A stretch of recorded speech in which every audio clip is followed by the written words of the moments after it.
Hi, good morning and good afternoon and good evening. This is part of the open session called the Master Free Class. And this is going to be the session 2 in part of several series coming, either quarterly or half yearly this year. I would probably do one more this year before the year end. Yeah. So, so stay tuned and thank you. My name is Srini, and I'm dialing in from the US. So, and please, all of you, mute yourself as you join because I can I have to otherwise force to mute everybody.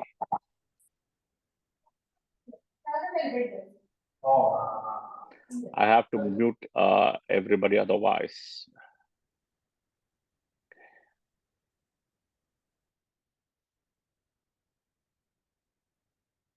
Okay, thank you. So again, myself, Srini, into Vedic astrology for 25 plus years or so. So, and I've been teaching classes. I've been teaching classes, doing consulting sessions and everything. But this is also a way where it's like a whole package of, how Hinduism is a bigger tree and Vedic astrology is a big branch by itself, right? Whereas you have several other elements such as Ayurveda, yoga, right? Meditation, right? Then you have Ayurveda, yoga, meditation. Then you also have all the mantras, the remedies, and those things as well. Yeah. Okay. So before we start today, I will say a prayer and then we'll start. Yeah.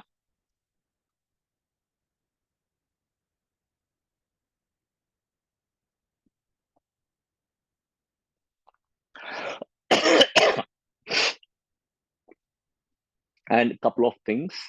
Um, this will be recorded, in case you're joining late, and this will be also posted in YouTube. So if you're not comfortable, I leave it up to you to join, or you can always listen to the recording later as well. Second one is also a lot of things is attached to Hinduism. So in case if you are not a follower of Hinduism or something you're not with it, it's up to you. So I'm just going to let you know. Yeah, thank you. Um, in terms to watch the video, you have to have the YouTube link here. I have given the link. You either have to subscribe and follow so that you will get an update and a notification once this is posted. Yeah. Here is pretty much the agenda which is being done today. Some of the ground rules: ask question in the chat.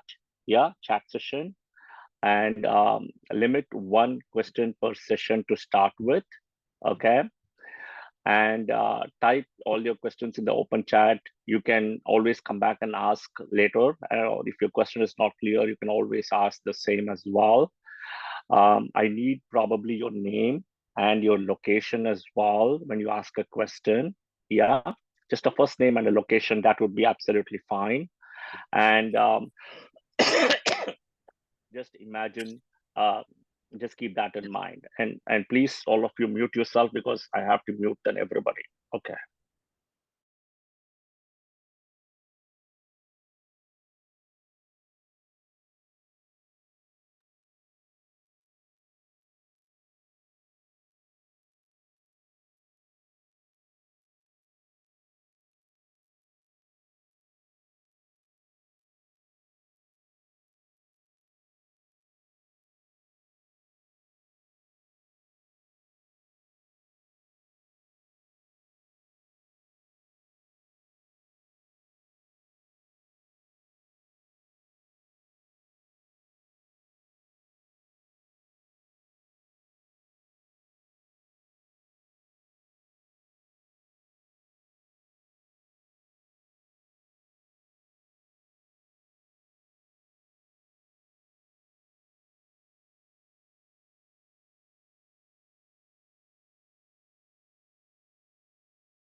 Hi, Srini. Sorry to interrupt, but you're muted. You're muted. Oh, I'm so sorry. I didn't realize I was muted. Thank you for letting me know. When did I get mute? Okay, got it. Because I muted everybody, so I muted myself in this. Okay, thank you, Shubha. So couple of things. One, so here is the agenda today, the ground rules. Type the question in the open chat session, yeah? And you can always ask one question, save it. If you have a burning question, you can always ask at the last end of the session, yeah?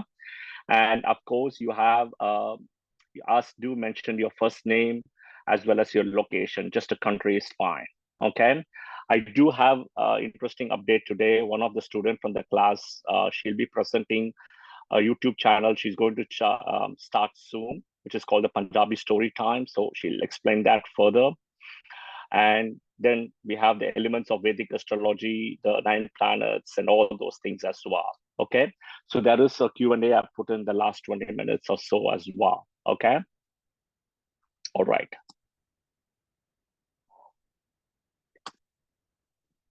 Let me make sure my, okay. This is the same thing. I just put it as a default slide. Yeah, in case if you're not listened to the first one, you may want to listen this, all the mantras for, different things and what and all you're looking for. Yeah, so you should be aware of this, okay? This is an interesting thing I put in here. Now you can see the power of Om, which is actually said as right? But we say it as, when you say it, it's like AUM, but when you say it that is how you say it, right? And you typically see that almost every prayer in Hinduism, right, typically starts with Om, right? Always the power is there, right? But you can also see an article here, right, about how the 14-year-old girl discovers the magic of the Om, in terms of oxygen level, right? This is an interesting thing. If you just see this one, right, there was an increase in oxygen level and decrease in carbon dioxide and lactic acid in blood. Okay. I mean, this is through science again, right? This is purely through science, which they have measured it, right, in terms of oxygen, carbon dioxide. But the minute she says this Om thing, how it works. Now, alternately, if you also see, if you see on top, right, if you see a little bit on top of what I've written, the Om is the same thing. If you go to Judaism, right, they say it as Shalom, okay? They say it as Shalom. And if you go to Christianity, they say it as Amen, right? Amen, right? And then if you go to Islam, they say Salam, right? It's pretty much the same. But in none of those religions, they don't tell you what does really Shalom mean. Why do you say, I mean, the science part as well as the religious part, you don't get a very good explanation. You don't, oh, it's just written in the book, oh, he just says it, that's it, right? But there is no science way of defining it, right? Unlike in Hinduism, right, there is a lot of information on the Om, right? What does it mean? So for example, right, the in Markandeya Purana, right, in Markandeya Purana, this is the one I've written down below, right? It comes from Markandeya Purana, okay, where it says that when the world first existed, when Brahma created the world, right, Lord Brahma manifested himself into an egg, okay, and because he manifested into an egg, he himself came from an egg eventually. And when he came out, the first word he expressed, right, the first word he expressed was Om, okay, and from Om or Omkar, right, comes Bur Bhuva Swaha. Okay, Bur Bhuva Swaha, which is also comes in the Gayatri mantra. Om Bur, Om Bhuva, Om Swaha, right? These are the 3 forms of Surya, which is supposed to be good. Okay. Then afterwards came the difficult part, Maha, Jan, and Tapa. Okay. Maha, Jan, and Tapa, each of them are difficult, or they are called the gross forms. Okay.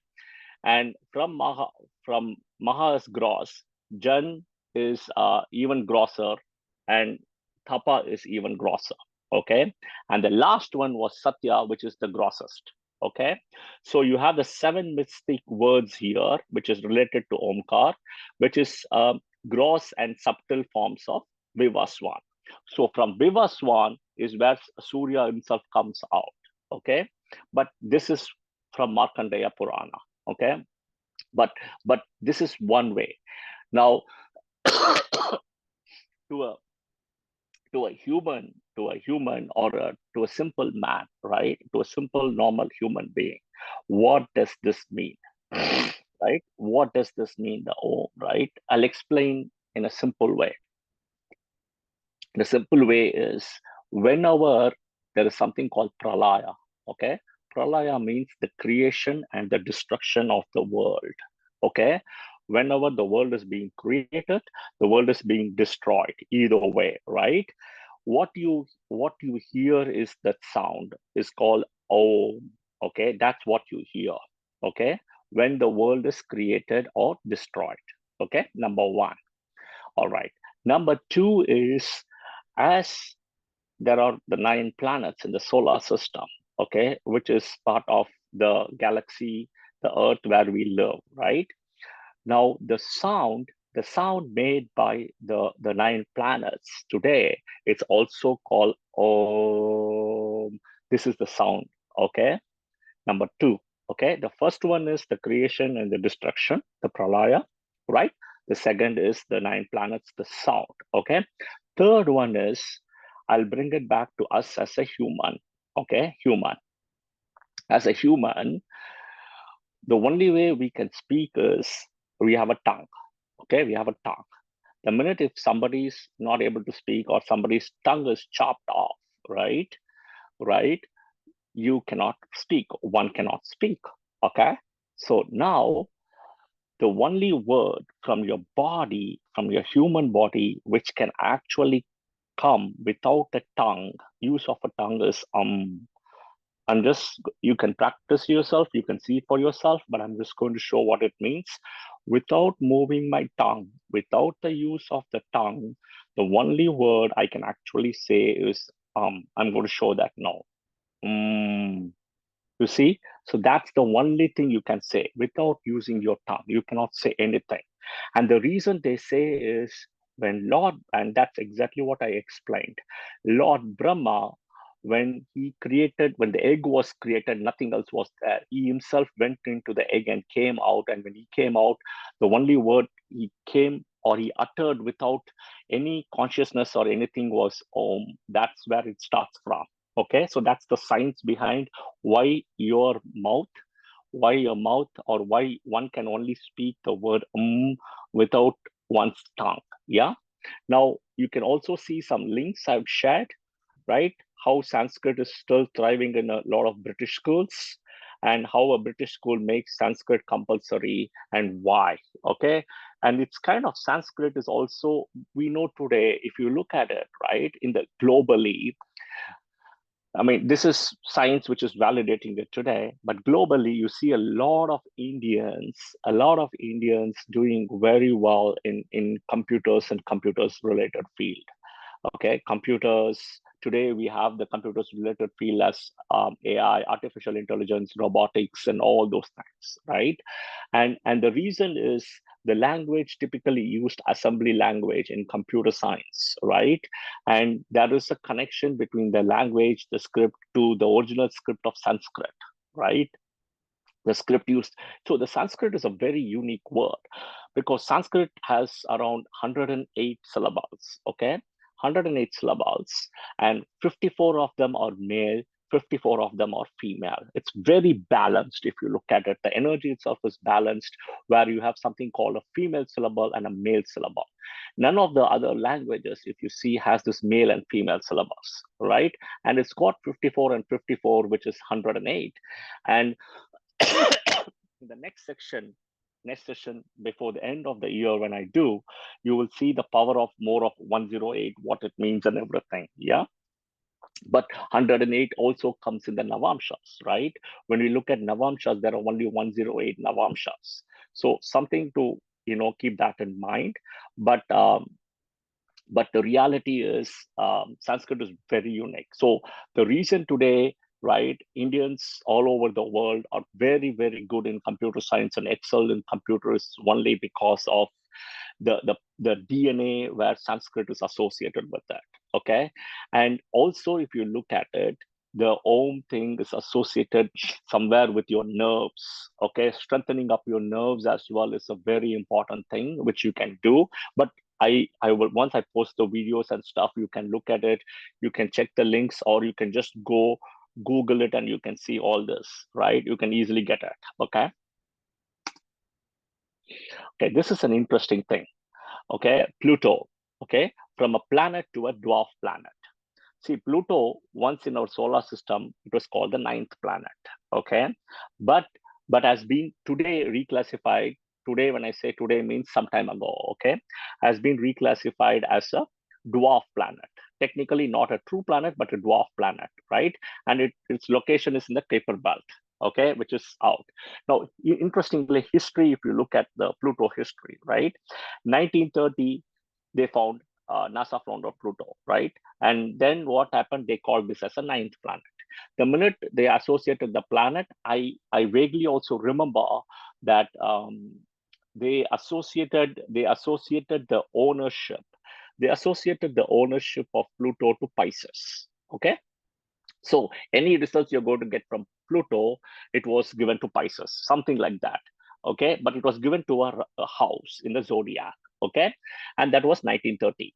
2006. Okay, 2006 was the year when NASA said Pluto is not a ninth planet anymore. It's now a dwarf planet, and it's not. Okay, so basically within 76 years, it lost its title as the ninth planet. But NASA now, because NASA had already assigned a house to that planet ownership, right? I think and I believe it was Pisces house. And now you remove Pluto as a planet. Now then who rules Pisces is a question mark, right? Because you attach, when you join two parts together and you remove one, the one cannot be standalone anyhow, right? But that's a very big unanswered question.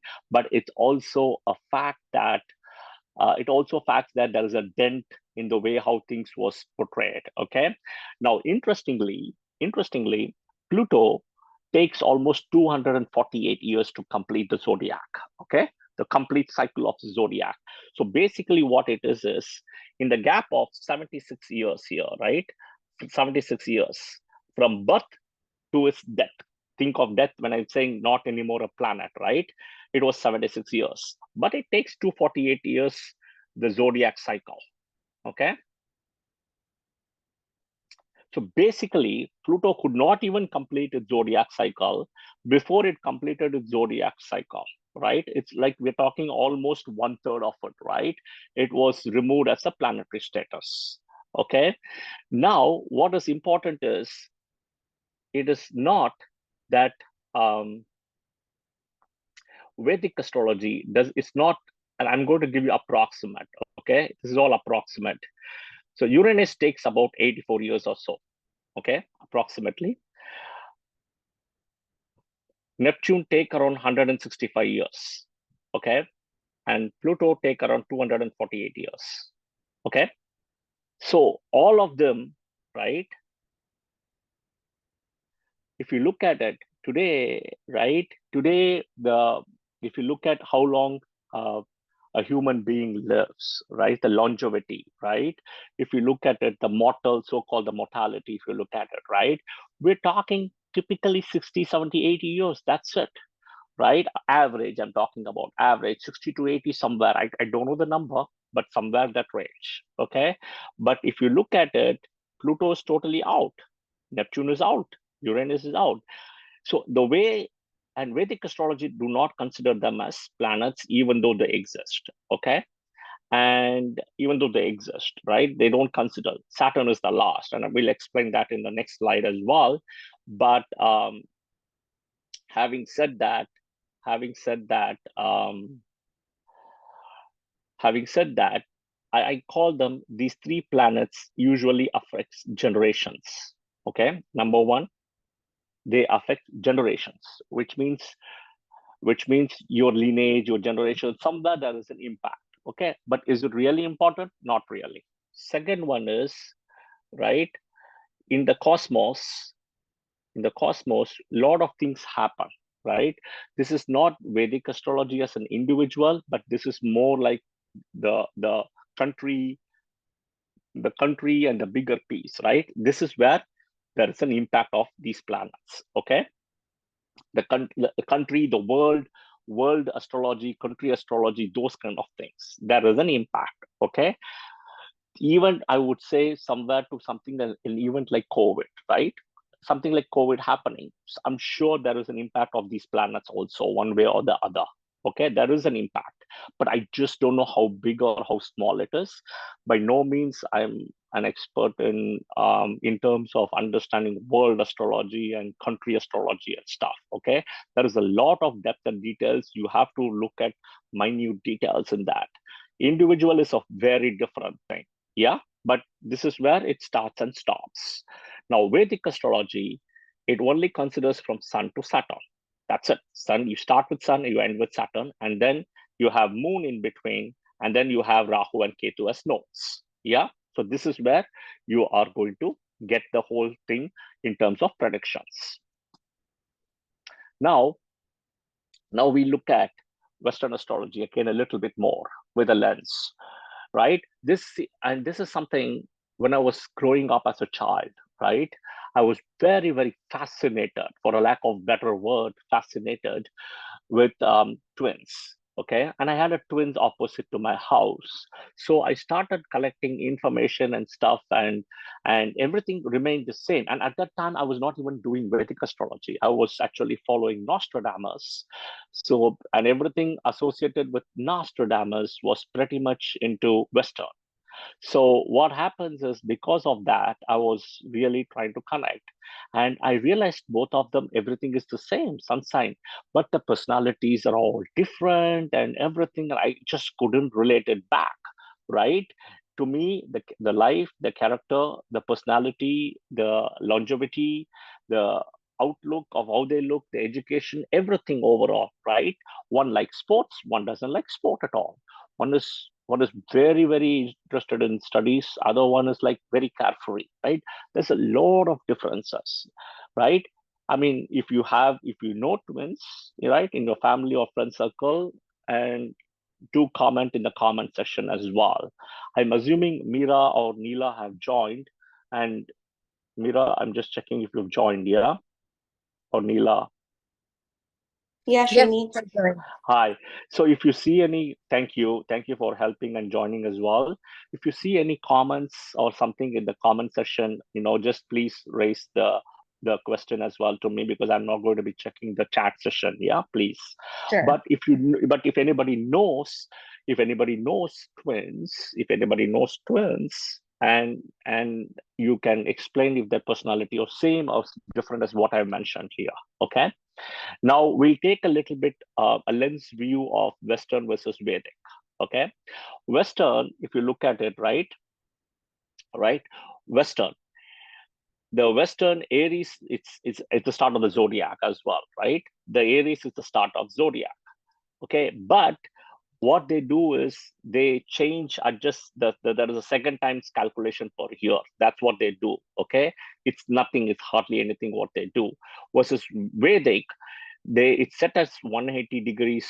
180 degrees is set, right? And what happens is the Chitra Nakshatra, which comes in Libra, right? Chitra starts typically the first two padas from Virgo, and the last two padas ends in Libra, right? And very close to Swati Nakshatra, okay? And then what happens is, in Libra, Chitra is used as a reference point, and I'll explain maybe down the line how it works from a latitude and longitude, why it is used and everything. But just for now, understand the Spica star is used, and that is what is being done as a reference point to, because the opposite is Aries, right? So you always look at the opposite energy to set the zodiac belt. That's what it's done. Now the tropic and Western also uses what is called as a tropical zodiac, right? Which is seasonal based. Okay, it's called Sayana and seasonal based. Versus Vedic is sidereal, right? It's all based on the constellations, which is called Nirayana, right? And in the Western, we have what is called solar mansion, 12 houses. That's it, right? In Vedic, you have solar mansion, 12 houses, as well as you have the 27 nakshatras, right? So it's a combination of multiple energies here. The Western uses the cusp system and Sun to Saturn plus Uranus to Pluto. Here it's the whole sign system plus a Bhava chart is also used, Sun to Saturn, and then the two nodes. Okay. In Western, there's no further divisions, right? And transits becomes a key, and all transits and everything is typically done from the sun here. Okay, that's how they look at it. And in Vedic, right, the divisions is by solar, lunar, four padas. You have 16 divisional charts. You have Ashtakuvarga.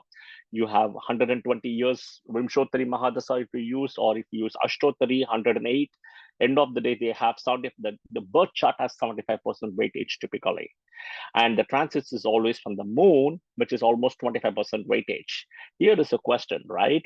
If you have twins, and if twins personalities, twins are born, we're talking about what? Few minutes, right? We are talking about minutes.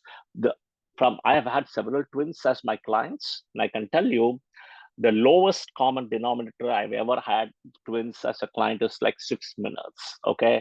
I've never seen anybody lower than 6 minutes. Okay. That's my experience.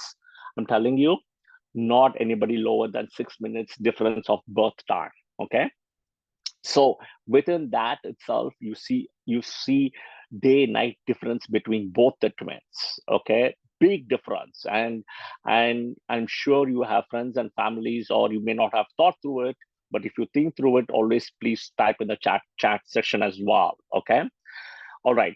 Now in Western, you have the day, right? It's midnight to midnight. As soon as 12 o'clock midnight starts, the next day starts, right? Versus Vedic is sunrise. It's sunrise to sunrise is a day, right? And the next day sunrise starts the new day. So this is where the Vedic system is based on the sunrise and not midnight.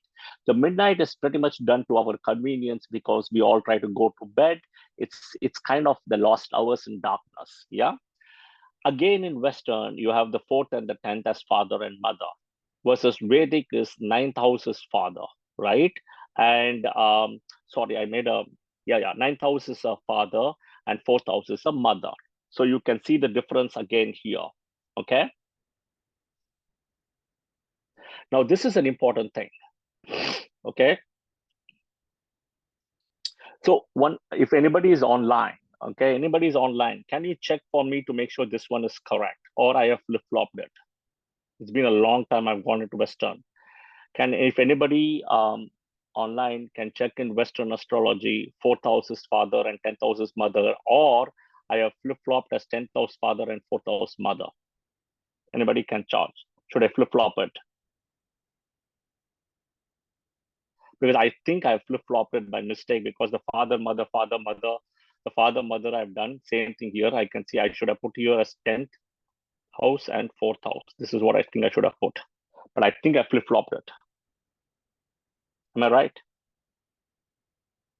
Okay, perfect. Thank you. I just see the comment. Thank you. I'll change it. I just saw that now. The interesting thing is also is 285 AD, right? 285 AD was the time when Aries of Western and Vedic was at the same starting point. But what happens is, if you read Surya Siddhanta, right, every 72 years, there is a 1 degree movement, okay, which is almost the 23.5 degrees today we have, which is like the Earth tilt, which we have learned in science, right? We have learned in science about the tilt, okay? And the tilt, what is happening is, what you see in science is, specifically, it shows which causes a seasonal change as well, right? So this is pretty much the high level difference between Western and Vedic. Now, some insight examples, right? I'll explain why. I'll explain the difference here. We speak about the 23.5 degrees, right? I'm going to explain that now, what it means here further, okay, in the next slide. Here, if you think of this, April 1, it can be any year, right? People in the Western world, like somebody, I would say, for example, New York, okay, New York or East Coast, even Canada, East Coast, Midwest in the US, right? What do you see typically outside? Okay, you see snow being melting, okay, you will see snow being melting. So let's explain this. Western astrology, in this time period, April 1st, Sun is at Aries. Aries is a fire sign. Sun is a fire planet, right? Okay, so this is what you see, right? When Sun is in Aries. But in Vedic, you see Sun is at Pisces at that time period, okay? And it's a fire planet Sun in a watery sign. So what do you see?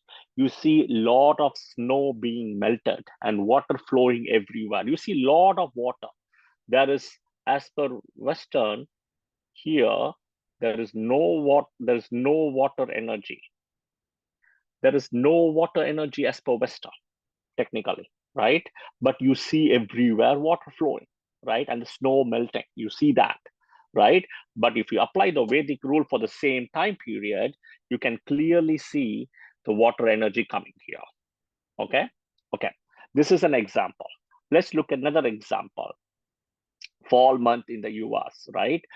Typically, the fall month in the US or Canada is all typically September to October, November, 3 months. Okay. And what happens in this time is typically leaves fall from the tree. Okay.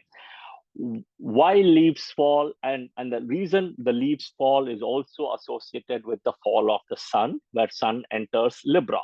Okay.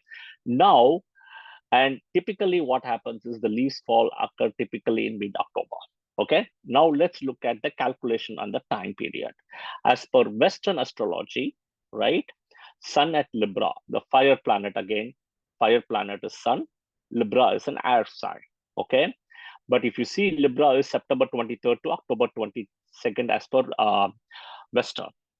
But if you look at it, right, the leaves fall in somewhere in mid-October. So typically the later part is where it's falling. Okay. Now come to Vedic. Sun entered Libra, right? Sun at Libra, fire planet again in an air sign. Leaves fall when Sun enters Swati Nakshatra, right? When Sun enters Swati Nakshatra, because Sun enters Libra, immediately you have the first two parts is Chitra Nakshatra. Almost 6 degrees 40 minutes or something is Chitra, first part, right? This first two padas are there of Chitra. That is still okay. When Sun enters Swati Nakshatra, that is where the whole trigger is happening. So this is where the time period is, which kind of resonates to what is happening as well. Okay. So we'll see further now, right? This is another example also, right? In terms of months and year and clarity as well. The new year globally starts during March, April every year. This is globally everywhere, right? The Westerners have typically changed to January based on weather, comfort. Comfort level is like holiday season, darkness, cold, snow, everything. They've just changed it. They've just manipulated the whole calendar that way, right? Suppose if you look at it, right, the September is always 7th, October is 8th, November is 9th, December is 10th. But today we call September as the 9th month, October as the 10th, November as the 11th, and December as the 12th. And then January 1st, February 2nd, March 3rd, April 1st, right? I mean, yeah, April is the 4th one. But if I move this, if I move the calendar, right? If I move now, you see what you see here. 7th, 8th, 9th, 10th, 11th, 12th. March becomes the first month rather of the year. And this becomes the second month, which actually aligns. So somewhere they have changed a lot of the stuff based on comfort or convenience, according to them. Yeah. This is how the movement is happening. As I explained, March 21st to April 19th is based on purely on sun position. Yeah. Tropical is March 21st to April 19th, April 15th to May 15th. So you see that almost there is a 23.5 degrees difference between the two Western tropical versus Vedic sidereal. Okay. Now, in terms of the religion-wise calendar, right? You look at the same thing again, right? The below, sun is always for solar, moon is for lunar. Okay. And if you see the Christian and the Islamic calendar follows between a solar versus a lunar. Okay. When you come to Hebrew and Chinese, they follow lunisolar, but they're still tropical. Okay. Versus when you come to sidereal, right? Both Buddhist and Hindu follow the same calendar, right? Pretty much the same calendar, which is the sidereal as well as the lunisolar here, right? It's both sidereal, and I should have mentioned it as lunisolar here. Okay, this is lunisolar. This is also lunisolar. Okay.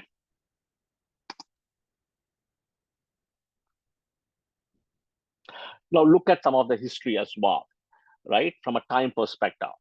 If you go back to a time perspective, right?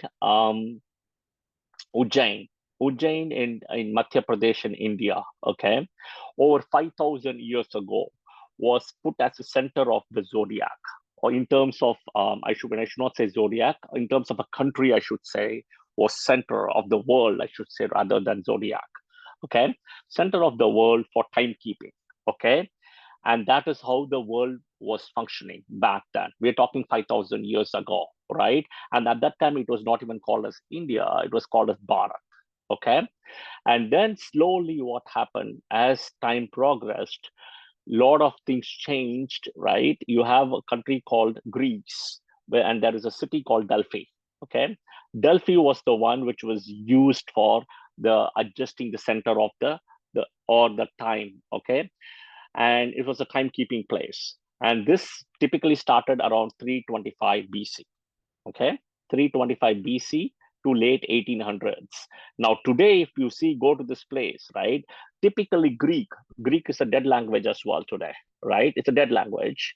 And Greece, if you go today, and larger part of Greece, including Athens, most part of Athens, and then even Delphi and everywhere, right?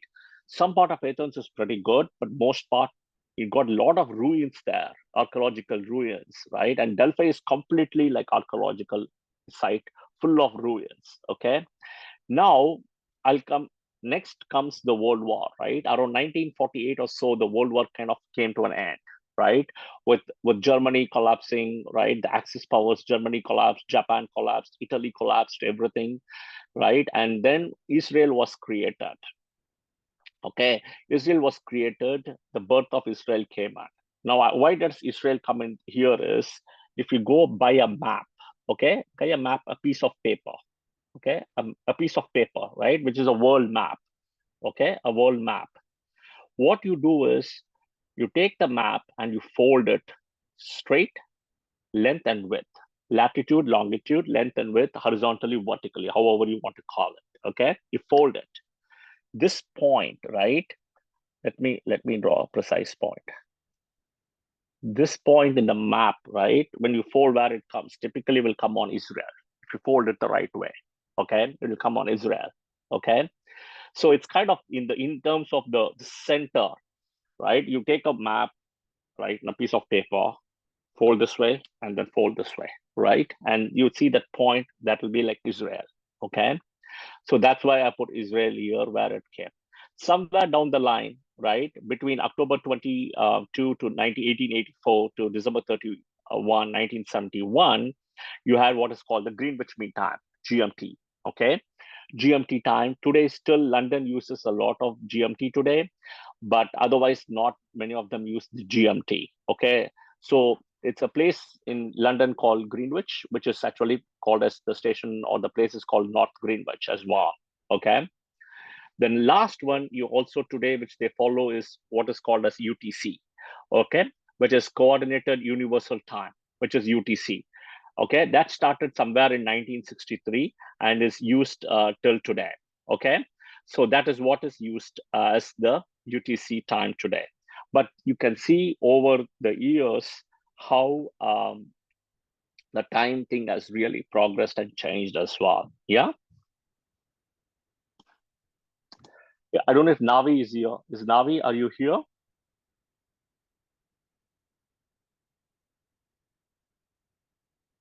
Okay, I don't think Navi is signed in then. Okay. So I'm going to then wait for her to come. I think something, she might be busy, but let's see. Okay, now we look at solar system. Okay, solar system from Sun to Saturn. All right. Now, what is important is Sun, right? This is the Sun. Okay. Okay. Here is where, technically speaking, the soul birth is happening.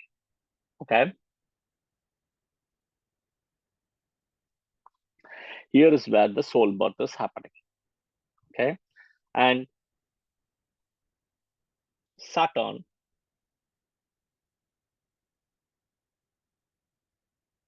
which determines longevity, which is indirectly as death. Okay, so you have the starting point, right? You have the starting point. This the small one is Mercury. Okay, this is Venus, Earth, Mars,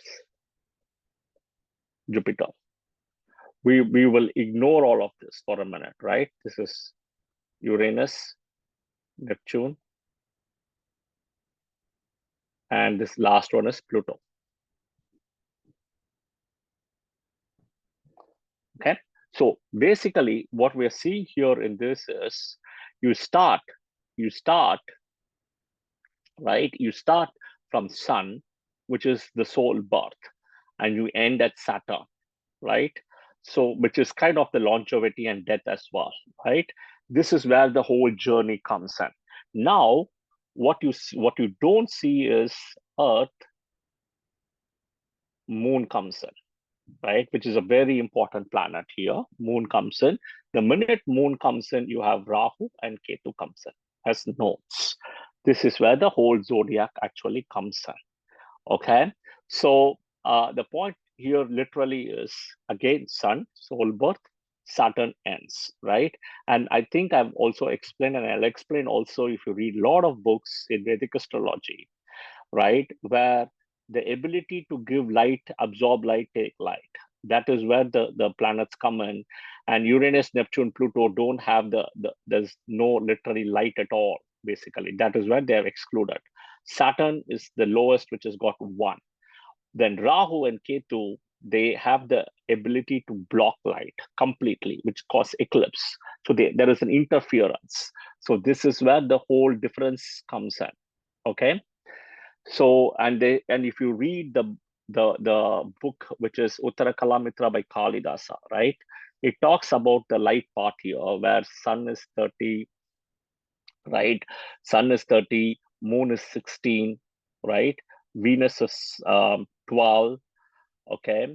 Jupiter is 10, right?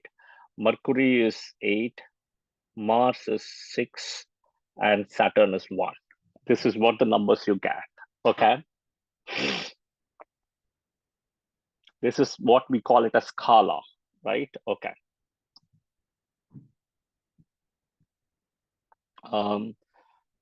I'll just take a pause. Do we have any comments or questions in the chat session? Because I see some chat 7 things. Anything you want to comment, Neela or Mira?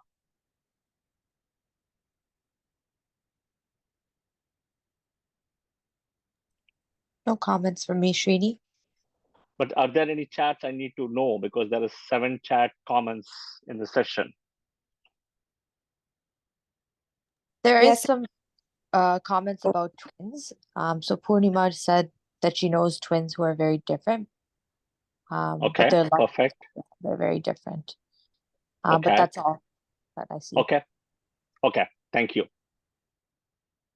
Okay. So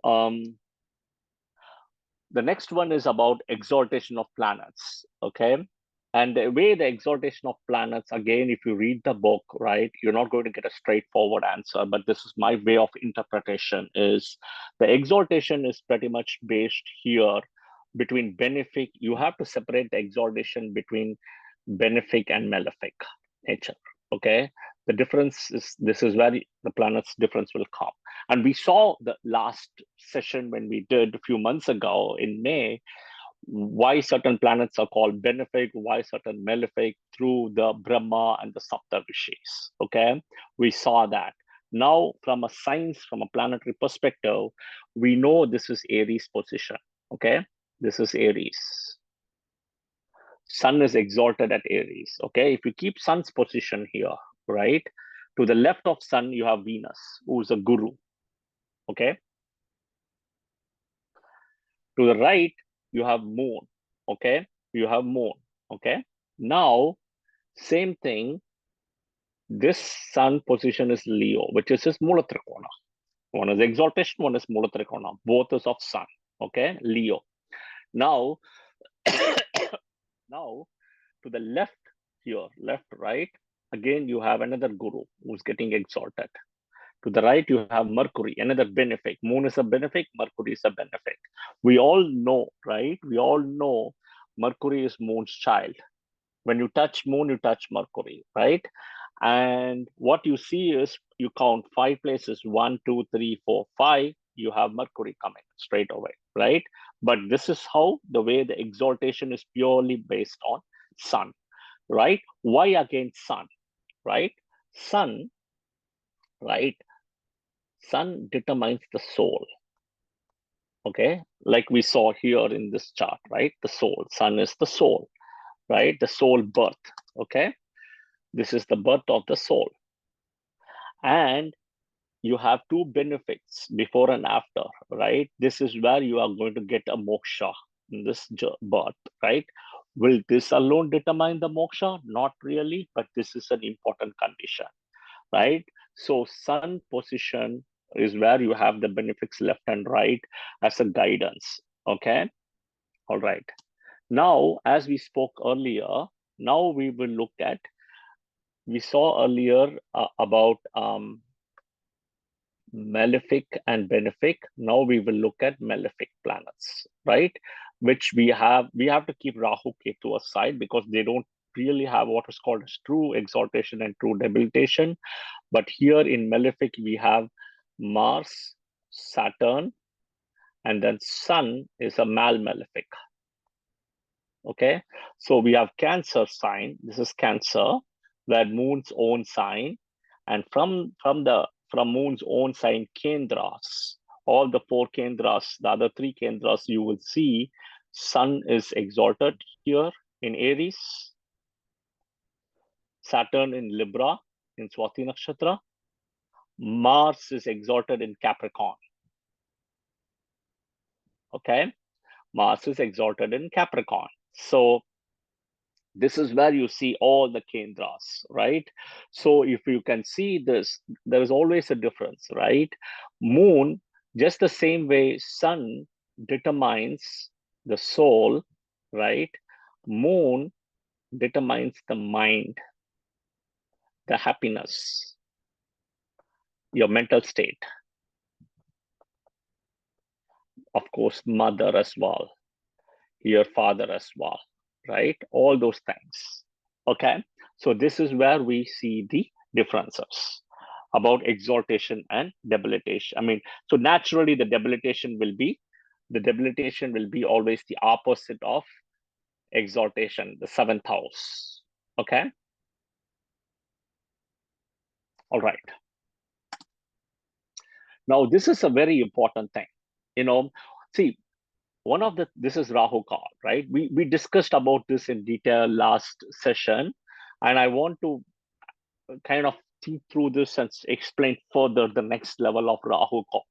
See, in Vedic astrology, there is always rules, but there is exception. Knowing the rules doesn't make you a good Vedic astrologer. Knowing the exceptions, applying the exceptions is where the thing comes in. Okay. The most important thing in Rahu call is, right, specifically on a Friday. Now, one thing I get to know more and more when I talk to people and understand, I've been told, right, and see, I've been living outside India for the last almost 26, 27 years. I've been living outside India. So I really don't know what's happening around in India, the way how they do with Vedic astrology. Okay, I really don't know much, but having interacted with several people, what I hear is 2, 3 things. First thing is in India, they are able to give you a muhurta in 2 to 3 minutes. Technically, that is not possible. Okay, that is not possible. Okay, it's like, I'll give an example. It's like you going to a doctor, having a 20-page report or something, and you give the doctor the report, and he's the first time seeing the report in front of you. In 2 minutes, he's going to interpret the reports and tell you straight away without even talking to you and understanding the problem. It's never going to happen. Okay. So technically speaking, in my opinion, giving a muhurta in 2 minutes is impossible. Okay. Impossible. unless and until you are a god, you can give it, but otherwise, no. Number one, okay? But they are still doing it. They are doing it, which makes me wonder what they are doing different or unique to give that. And having spoken to several people, one thing I understood is very clear is they are only applying the theory of Rahu Kal, okay? And they're applying the theory of Rahu Kal, which means what happens is if something has to be done on a Monday, okay, Rahu Kal will come in this time period around 7:30 to 9, okay, on a Monday. That means on a Monday, if that muhurta is 7:30 to 9, they won't give you for any auspicious function. They won't give you, okay? They won't give you. That's it. That is the only criteria what they're typically doing. Now, if at all anybody knows about this, right? If anybody have interacted about this, please do share this in the comment section, chat section as well. Unless I am mistaken, again, this is my ignorance. I have been told that they are able to give muhurtas in 2-3 minutes. They will give you a muhurta straight away, right? That's impossible, okay? But that's fine, whatever. But they're applying the theory of Rahu Kal. Now I'll explain. That is what made me also, stress so much that yes, what they're doing is correct. I'm not saying that yes, you have to check for Muhurta and Rahu Kal. Absolutely, you have to do that. Okay, but that is only one criteria. There are so many other criteria other than Rahu Kal in a Muhurta. But just doing that alone won't help. Okay, won't help. Right? It won't. Okay. All right.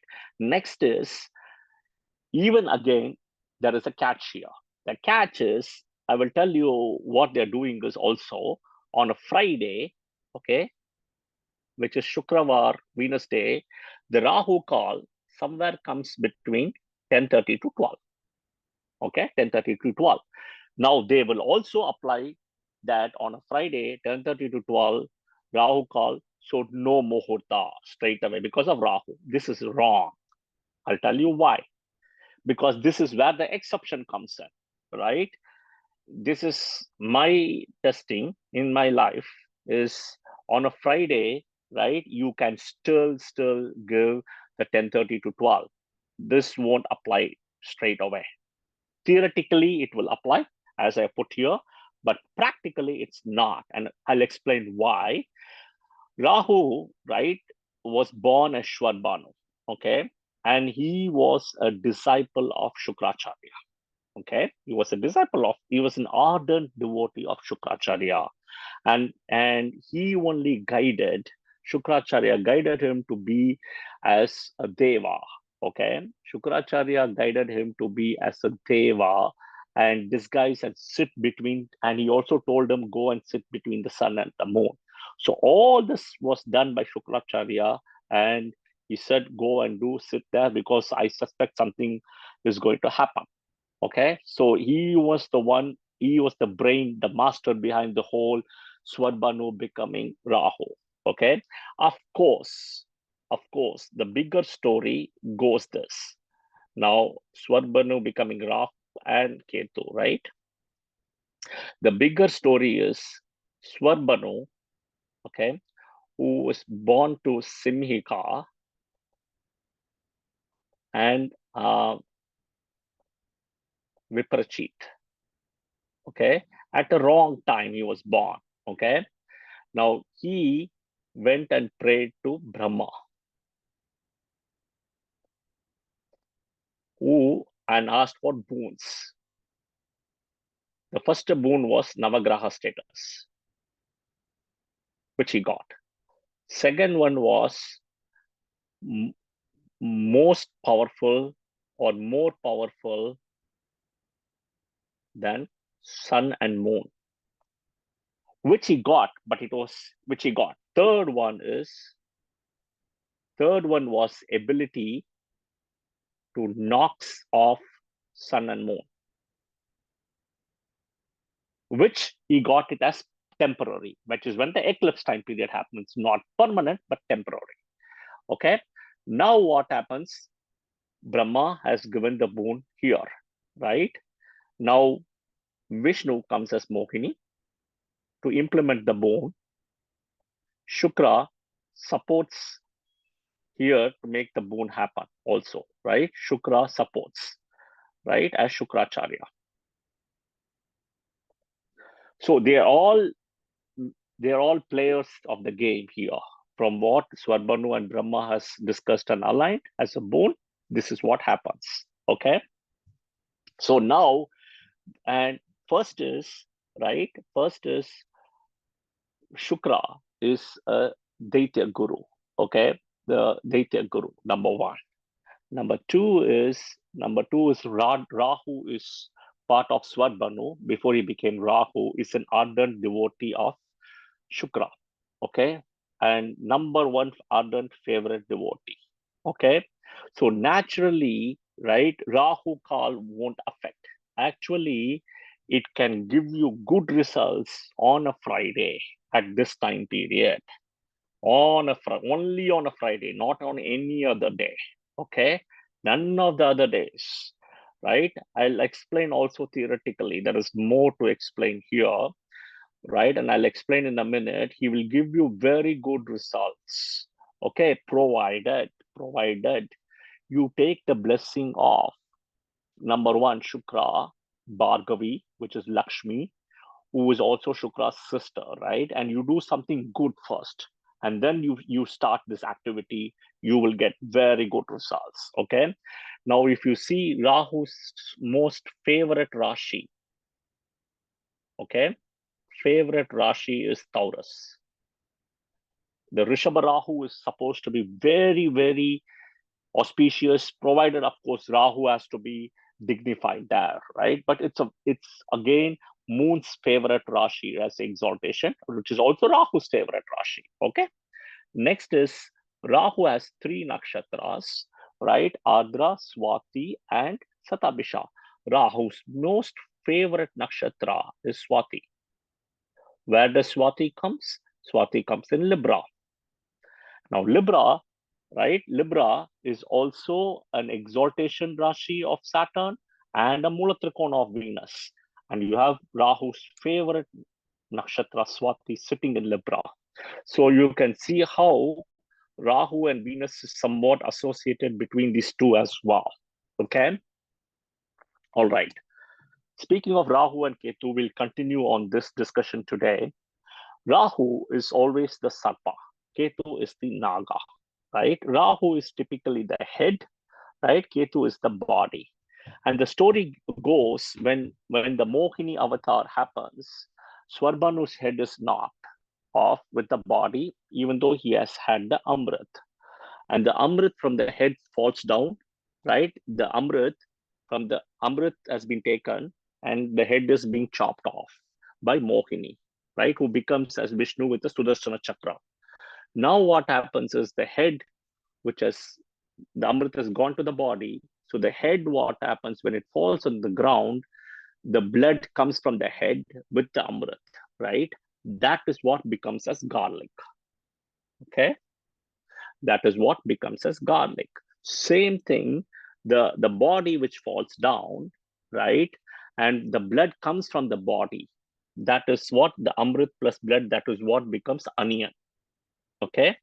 So this is where you see the birth of onion and garlic coming in as rootless vegetables. They are called as rootless vegetables. Okay. Today, by science, you see when you eat raw onion or a raw garlic, right? When you eat, you have always a smell that is associated with sulfur. Now, what is sulfur smell associated? Or sulfur thing is always associated with Venus. Okay, because if you go and check in Venus, you have what is called as the sulfuric acid creation there. Okay, so somewhere it will come back to Venus again, round and round. Okay, but this is what the whole thing is. But you will see most here, more information. As I said, sun is the soul as the reason for birth. Okay, sun is exalted at Ashwini Nakshatra, which is by Ketu. Sun is debilitated at Swati Nakshatra, which is Rahu, as I explained earlier. Rahu's most favorite nakshatra. Saturn's exalted nakshatra, right, where Swati again comes, right? And you also see that in Swati Nakshatra, the whole part where Libra, it's a Venus Mula Trikona Rashi, right? Now, if wherever you are, you can go and do a prashna now, okay? Do a prashna now and see where moon is. And you can type in the comments, moon will be at Libra at Swati Nakshatra now. Now, I did not plan anything at all for this, right? I really did not plan, right? But this is purely based on my availability. But I was doing all this and naturally this comes in. You can go put, if you have any of the softwares or online, My Panjang, put your current time right now, put your location and everything and see what nakshatra you get, moon's nakshatra. Moon will be at Libra in Swati nakshatra, okay? Which again shows the power of Swati nakshatra here, okay? Now Rahu, human head plus snake body, and please do type in the comments, yeah, if you're able to see that, please. Okay, thank you. Now, Rahu is typically depicted as a human head plus a snake body, okay? And Ketu is a snake head plus human body. Many cases, many temples also do a snake head as a one head or a five head, which determines or which indicates truth and transformation, okay? Indicates truth and transformation. Now, Rahu and Ketu are the most strongest planet in Naisari Kabbalah, the natural strength, okay? Sun is the strongest in Naisari Kabbalah among all these 7 planets, okay? But Rahu and then Ketu and then only Sun among the 9 planets. Now, many texts, if you see, gives Ketu as the first one, followed by Rahu. I give Rahu as the first one, okay?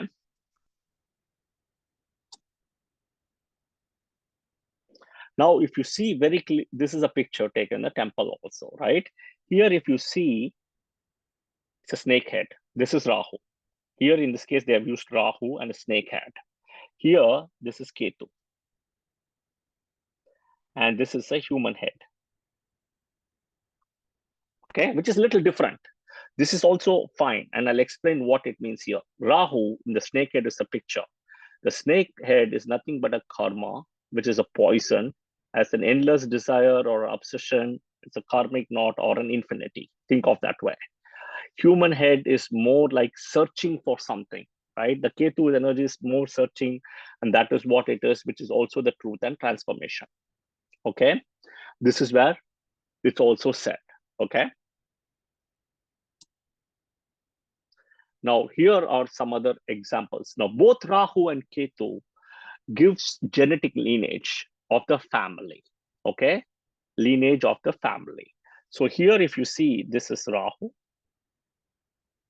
this is Ketu, okay? Same thing here, you can see Rahu, and this is Ketu. Count the heads here. 1, 2, 3, 4, 5, 6, 7. 7 heads. Ketu, you can count 1, 2, 3, 4, 5. 5 heads. Okay.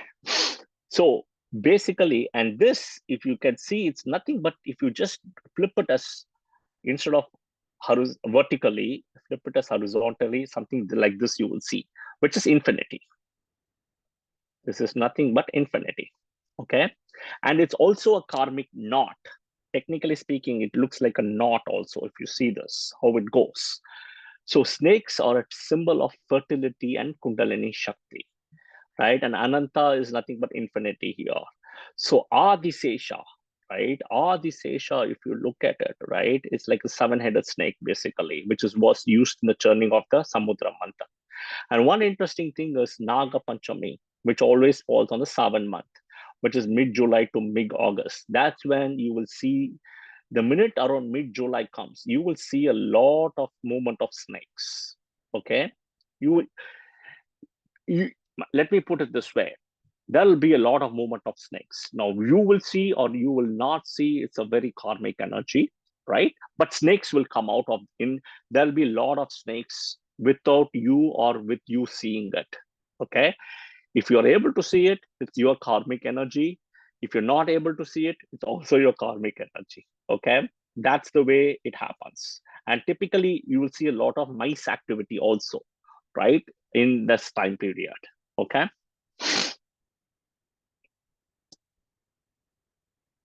Here is an interesting thing, right? You go and check many sources, everything will tell you, right? Including Google, Alexa, everybody, right? Oh, the five-head story, the five-head snake is all a myth, the story, blah, blah, blah, blah. It's a mythology, blah, blah. They will just eliminate it. Here are people who have seen five-headed snakes, okay? And if you see, it's actually seen the five heads, right? Typically is associated with Ketu. And if you read Parashara, Horashastra, Ketu is very similar to Mars. And what do you see? They have seen this in a temple in Kuka, Subramania. Subramania is also associated with Mars energy, okay, near Mangalore, Karnataka, southern part of India, okay? So I have given all the links where you can go and check out people who have seen this. So you can see all the five heads here, right? So it's definitely not a myth or anything, okay? Now, the question is, why does anybody, before I go to the next slide, does anybody want to comment, why is five head associated with Ketu and what does it signify? The five head is also, of course, Sheshnag here, right? Sheshnag. But what does it signify? Five senses, okay, fair enough. That's okay. Five senses, yes, correct. But go beyond the five senses.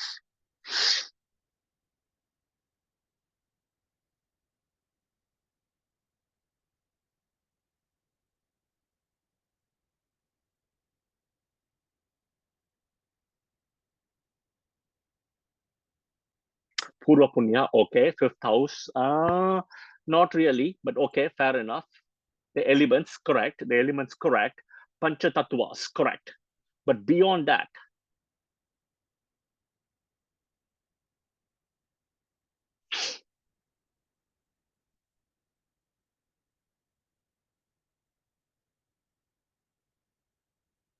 okay, I'll explain. Again, I'll explain in a minute. But again, you can see the five-headed snake pictures I put in here. And the links are all here. You can always go and check it out. Yeah. But definitely the five-headed snake is really not a myth or anything. It's always a myth when we cannot see it. It's our ignorance, right? That's all I'm going to say. Okay.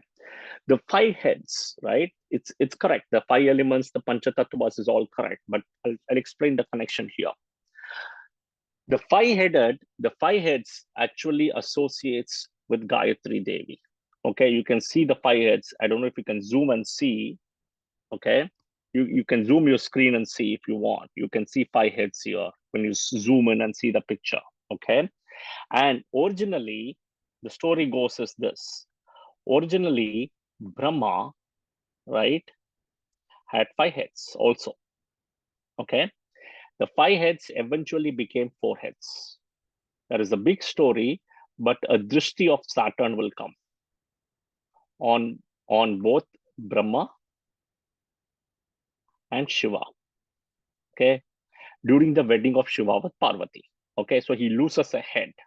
Okay, and the five heads, also Gayatri, who is also the creator, okay, has the five heads today. Brahma doesn't have it. Okay, now if you look at it, the five heads gives the Panchatatvas energy, the five elements, right?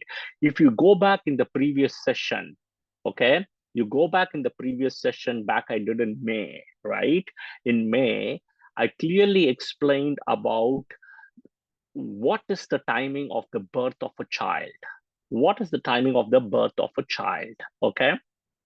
And the timing of the birth of a child is when the umbilical cord is cut, and not when the baby's head comes out or the baby cries or the baby whole body comes out. It's the umbilical cord. And the reason the umbilical cord cut is being separated, the mother and the child is separated. The mother and the child are separated. That is what signifies the umbilical cord. Okay, cutting, right?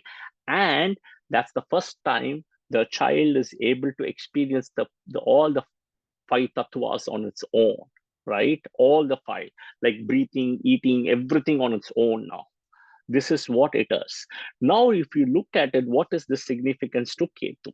Ketu basically is the first nakshatra in the zodiac today, right? Between Ashwini, right? This side, when it starts in all the fire signs, Ashwini in Aries, Leo in Leo, you have Magha, and then you have Mula in Sagittarius, right? And then you see Rahu Ketu is always associated with rebirth in karmic.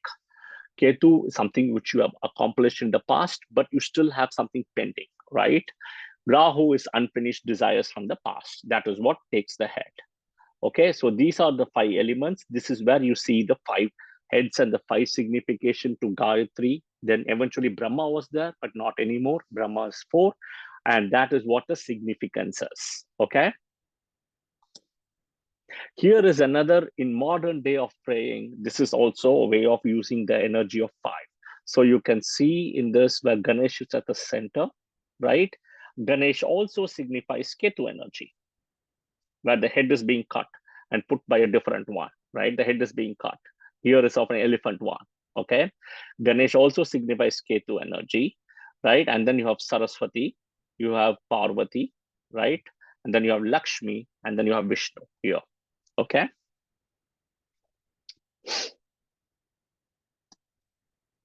Now, let's look at this. Let's look at what is called as the Holy Trinity. Okay, the Holy Trinity is a combination of Brahma, Vishnu, and Shiva, right? It's the power of 3, as the eternal power is 1, but it's the power of 3 again, right? Then the question always comes, why does Hinduism have so many gods, right? This is because today, right, if you look at all these Abrahamic religions, right, they use one God, one theory kind of a thing. Even though if we come to Christianity, they do use the word Trinity, which is like the Father, Son, and the Holy Ghost, right? Somewhere Trinity is also used, okay? Now you look at it this way. Let's explain this, okay? You in this picture, you have here is Vishnu. You can see where Lakshmi is. Okay, you can see the sun god here, right? And let me see 1 minute. Okay, and you can also see here and here between the sun and the moon. Okay, and 1 minute, I'm just seeing something. Okay, you have see the lotus flower here. You can see 1, 2, 3, 4, 5 Adisesha, the 5-headed snake. Okay, and technically this should be the sun, but I don't know the way they put it here. 1 minute, because I see the rays of the sun here, and this is the more of the moon here. Here you see in the hand part, right? Here this is Shiva, and this is Brahma, and you also have a lotus here. Okay, and this is all water energy. Okay, and you have the 5-headed snake here. Now the point is, right, the question is, in terms of this one God, one thing, right? Let me explain my 2 cents here, okay? Today, all of us in the room or whoever is listening, right? In order for you to have been created, you as a person, okay, to have been created, okay? You need 2 people, okay? You need 2 people, like a father, a mother, just for creation alone. You can talk about test tube baby, this, but in today's world, that is still a rarity. It's not a common thing, right? It's not the regular thing happening, okay? You still need 2 people, okay? Minimum. Now, this is only 2 people, but let's look at the ecosystem, okay? The ecosystem goes where you have a doctor who's doing a pregnancy to help you deliver the baby. You have a nurse. You have a family, both from yours as well as your spouse, right? Both the families here. you have friends, right? You have neighbors, all of them somewhere helping you down the line, okay, for you to deliver that baby, okay? So the point is, all of them play a system here, ecosystem. Do you see just one person going and delivering a baby? No, you don't see it.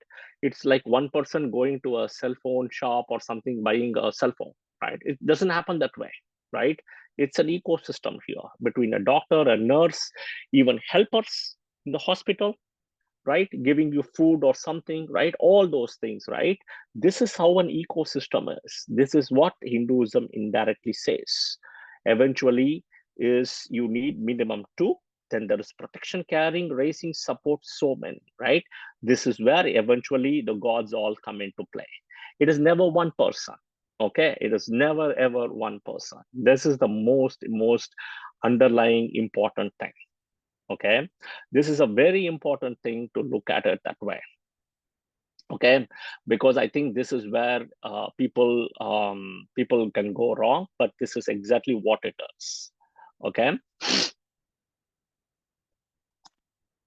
Again, we continue to see here, right? See the same way here as how Brahma is here, right? And see Shiva Lingam in a bigger and different picture, right? You see the whole energy here and see the snake energy, right? And then this is where Lakshmi is, okay? This, I hope, explains this fundamental things of gods and stuff, because it is never ever as one thing possible, right? One person cannot really create it, right? And I'll explain further, right?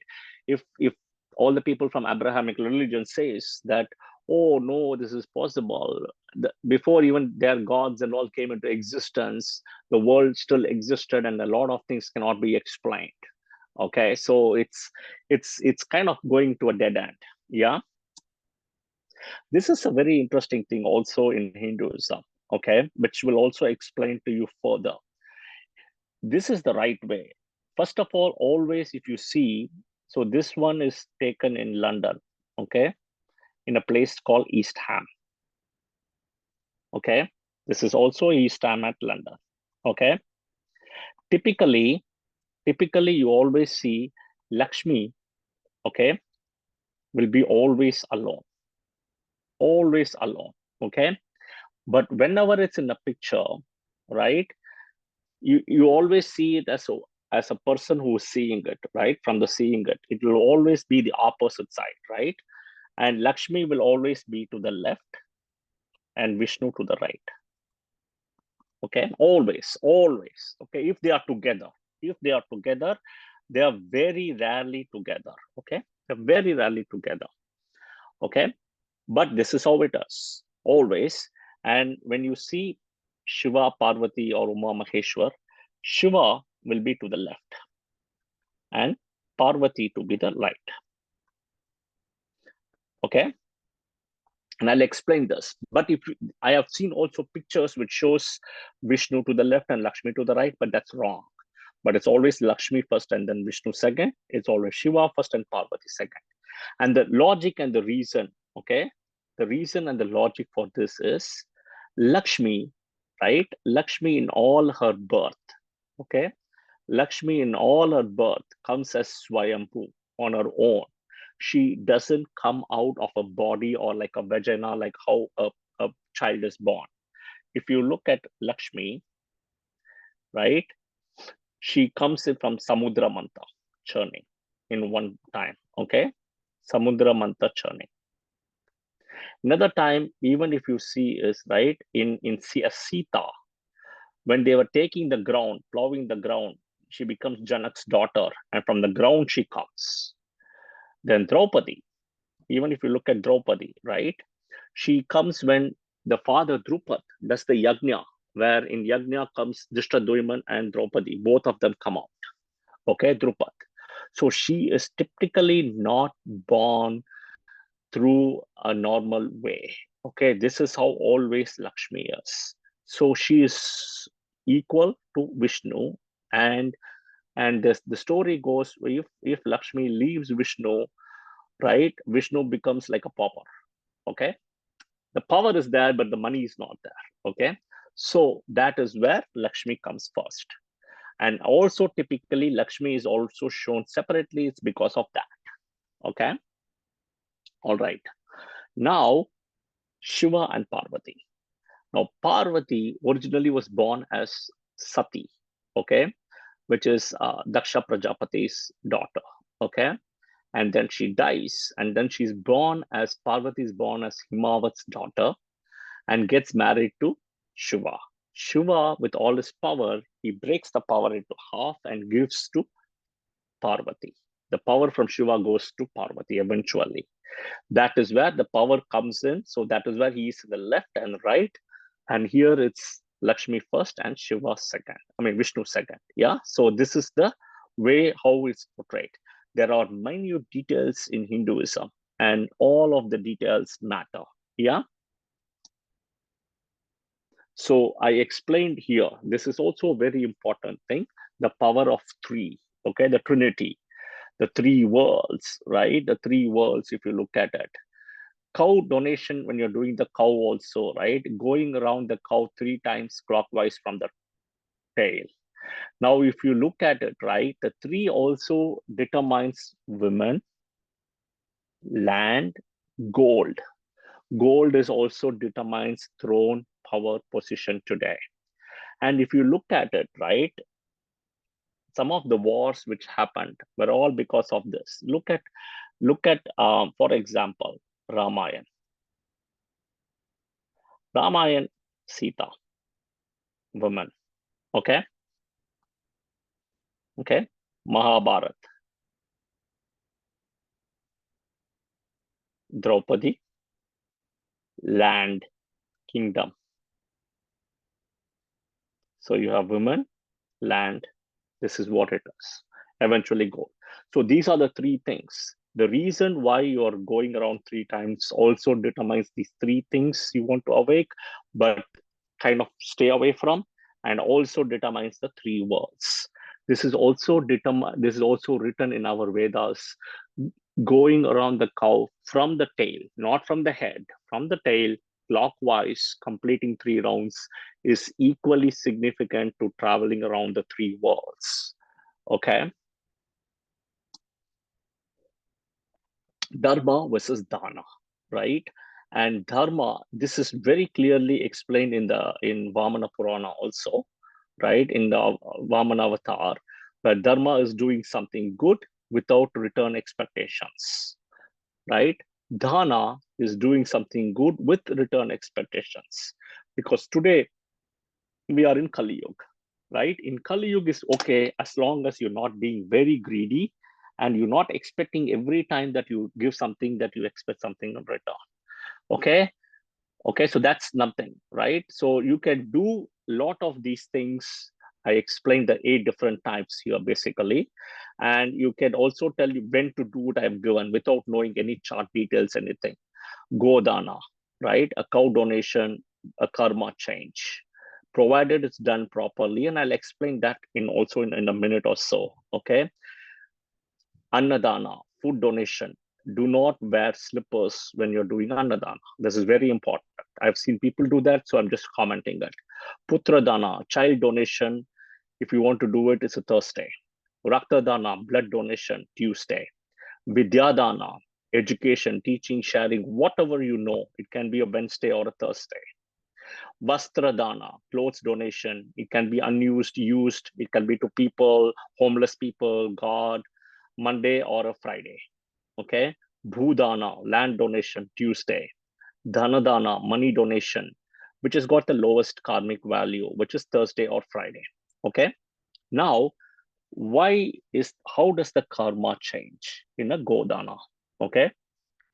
Suppose, see, cows are considered very divine in Hinduism. From one yuga to another yuga, when the pralaya happened, they managed to bring Saptarishis, some Saptarishis continued some unreigned moksha. Then they took some cereals, some grass, right, like dharma grass and stuff like that. Cows came into the picture also to take from one thing to another thing. and they will bring it. Okay. And also some saptarishis as well. Okay. So some kind of food, cereals, cow, grains, right? And then dharma grass, and then cow will come, right? If you look at it, right, the story from a cow perspective, if you look at it, right, you should read at how Bhishma's story comes in, right? There was this Ashtavasus who went and wanted to steal the cow, okay, from Vashishta. And then eventually the seven ones are the ones who followed the main one, and the eighth one who did it was the one who was Bhishma, okay? And they were all reborn as this way, okay? Next is one is a Bhishma story. Second story, if I can think of, is Vishwamitra and Vashishta, the Kamadhenu, right? It's always the Kamadhenu story. The third one is also you have a story between Varuna and Brahma. When Varuna wanted to do it and everything, and then he did not return the cow to Vashishta again. So then he was cursed, and he eventually became the father of Krishna. Okay. So there is a story how he is the father of Krishna one way, like Devaki Nanda, right? Vasudeva. Okay. So there are several stories, but how does the karmic value change in this process, right? Is cows are considered very divine and karmic. Now, what happens is somebody is having a cow, right? And eventually what happens is, right, you don't know how they're being treated for their milk and everything, right? The minute you are able to take that cow, put in an effort, bring the cow from wherever they are to a location, okay, which is, let's say, a temple or a goshala, okay, and which is associated with it, right? And you're moving the cow with your effort. It's effort. It's just not money, right? You have to put in a lot of effort, time, right? All of this, money is one factor only, but all of this, right? And in this process, right, you are renaming the cow. There is a renaming ceremony also happening. You're giving a rebirth to the cow, and it's kept in the divine's protection. Okay, it's kept in the divine's protection. This is where the karmic thing will change. I also heard from people, there are already cow in this temple or goshala. Can I give money to them and do the rebirth ceremony, everything, that they will buy back it? The cow is already here, and can it go back again? In this case, it is like it won't happen. It won't. Your karma won't change. You have to do your work, and you have to bring it from outside to inside and not within inside. Okay, so this is something important to note. Okay, so this is where the story changes. Now let's look at a little bit different angle also. Okay, some of the places in India I have put in here, okay, where you can see the significance, the importance. Kashmir is all associated with Saptarishis, plus Kashyapa. The name Kashyapa comes from Maharishi Kashyap or Kashyap, right? Kashmir, right? Kashmir comes, if you see, right, this so-called KSH, Maharishi becomes Mir, right? This is where it comes. Today, we know all the conflict is happening over there, right? Kumbhaganam is a place which is called as the Navagraha, which is also a Kumbh Mela place. Kerala is the place where Shukracharya, Parashurama, that is where the place they eventually lived, right? We know even Mahabali also is there, right? Kanyakumari is associated with Ram, right? Karnataka is typically associated with Advaita Vedanta, right? Vishuddhaitva and Dvaitva, Samatha, okay? And the places between the suburbs of Tamil Nadu, Karnataka, and Kerala, you have a very strong Sarpa and Naga energy in remote places in these areas, okay? Now, if you go to Ujjain, which is the center of Bharat in those days. Today, India is a center. Lalgudi is a place where in Trichy, where you have curses which can be reversed. Be it the Brahma Purishwar temple, there was a curse also over there which was reversed for Brahma, and the Saptarishi temple where the Saptarishi curse itself was reversed. Shukracharya temple is a place in Shirdi, near Shirdi actually, where you can do a marriage without a muhurta. But I would say that it has to be on a Friday and a Venus hora. Okay. And one does donate a tawny female cow prior as well. Okay.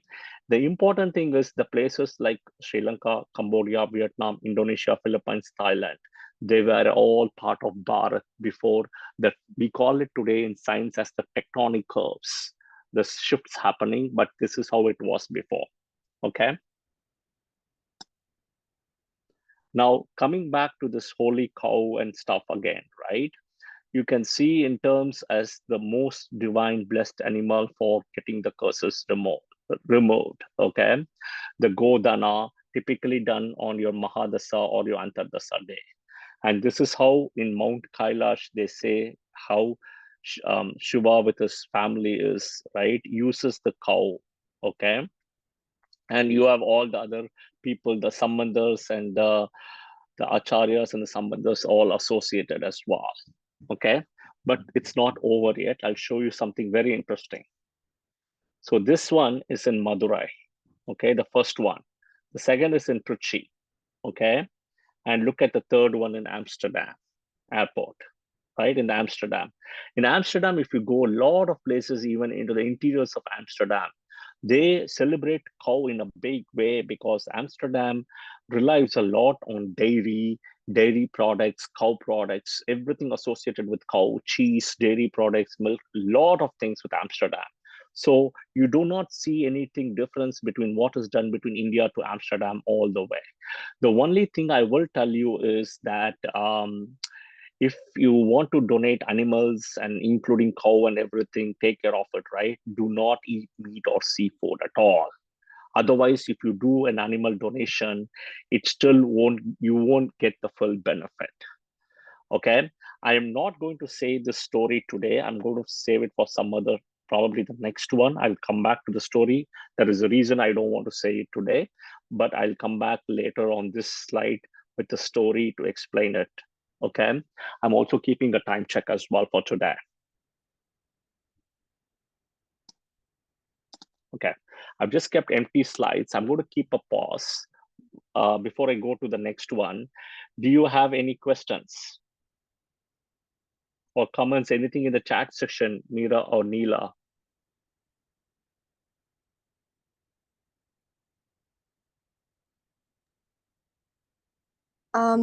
Someone said Adi Sesha and Rahu is the same. They're asking if it's the same. Shri asked that. So Adisesha, right? See, Adisesha is a 5-headed snake. Okay, Adisesha is called a Sheshnag. And Sheshnag is a combination of both Rahu and Ketu one way. Okay, but in our thing, because it's a 5-headed snake, right? It's a 5-headed snake, somewhat it's associated with Ketu. Okay, so, and I'll give you another example is every time you look at Rama, Lakshmana, you look at Rama, Lakshmana, and Sita. Okay, it's a very good question. Rama, Lakshmana, and Sita. I explained earlier, Sita is nothing but Lakshmi version, right? Rama is nothing but a version of Vishnu. Then where does Lakshmana come in, right? Lakshmana comes in as Adisesha.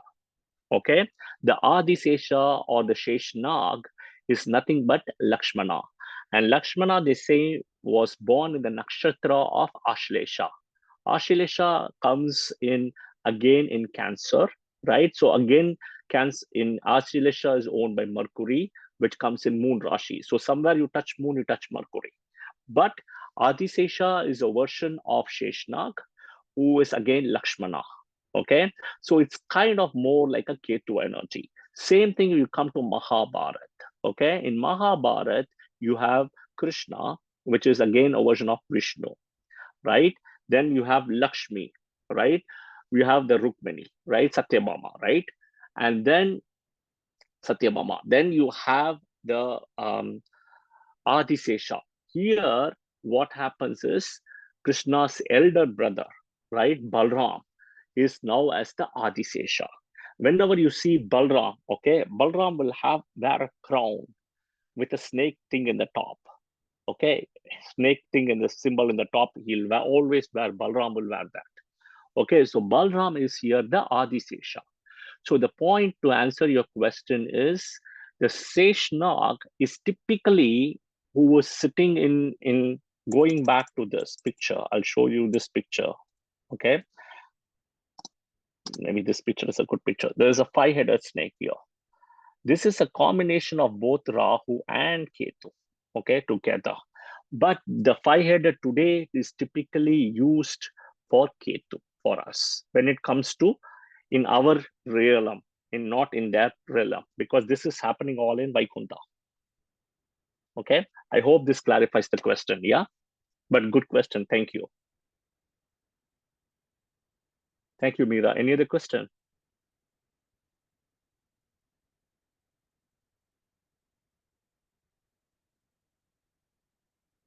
No, that's it, Srini. Okay, Navi, you have joined, right, Navi? Yes, I'm here. Sorry, I was about half an hour late. I had a mix up. I apologize. That's okay. So as I said at the start, today I'm just going to take a quick 2 minutes thing for Navi to speak about.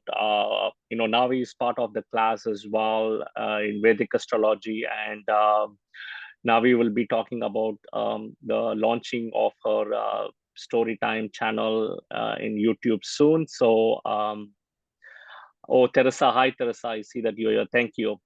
So she will be speaking about the same, and I'm going to give the mic to Navi. Navi, go ahead. Thank you, Srini. So, I just wanted to talk about my upcoming launch for my YouTube channel. Sorry, I got my little one in the back. Give me 1 second.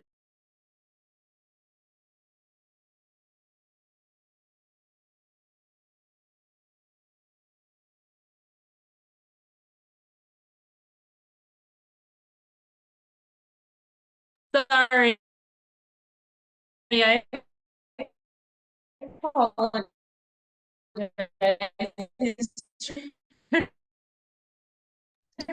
Come in. We can't hear, Okay, Navi. so I wanted to talk about targeting the children about now. Can you hear me? There's an echo. There's an echo, yeah? There's an echo. Darn. Okay. It might be my reception here. Is it still happening? No, I think go ahead. We'll see. Go Okay. ahead. So basically the goal of this channel is essentially to keep the Punjabi language alive, because I am dealing with a lot of parents who are asking me, why are you teaching your kids Punjabi? It doesn't make sense. When they start school, they're just going to know English. What's the point? It's a wasted effort. And since the kids have been born, I'm a mom of twins and they're headed into preschool in August. I've made it my mission to just read to them in Punjabi. So I take regular English books, and as I'm reading them, I'm translating them directly into Punjabi. And I thought, hey, what a great idea to help those moms who are having a tough time, keeping the language alive. Why don't I start a channel with what I'm already doing and hopefully make that knowledge available for everybody to use. So my target audience is pretty much from birth all the way to kind of 12, those formative years of when children can pick up a language easily. And of course, I've been working closely with Srini when it comes to starting this and launching this. I messaged him about the idea on June 13th. Within a couple hours, I had a response from Srini. We figured out a muhurta, and since then, I've been able to get a camera, set up a studio here to record my first video, edit my first video, start the channel, have a video already in line, scheduled, ready to go. So basically, it comes down to the power of the muhurta. Without Srini, I don't think the process would have gone as smooth for me. Again, it's just an idea that I had, and he kind of helped me bring it to life.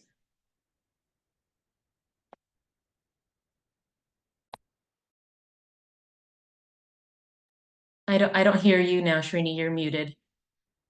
Yes, I muted myself. Thank you, Navi. I think I wish you all the best. This is excellent. This is a lot of challenges for people who are, originally from the Asian community, that part of India, be it any other part, and then being first generation, second generation, or third generations here.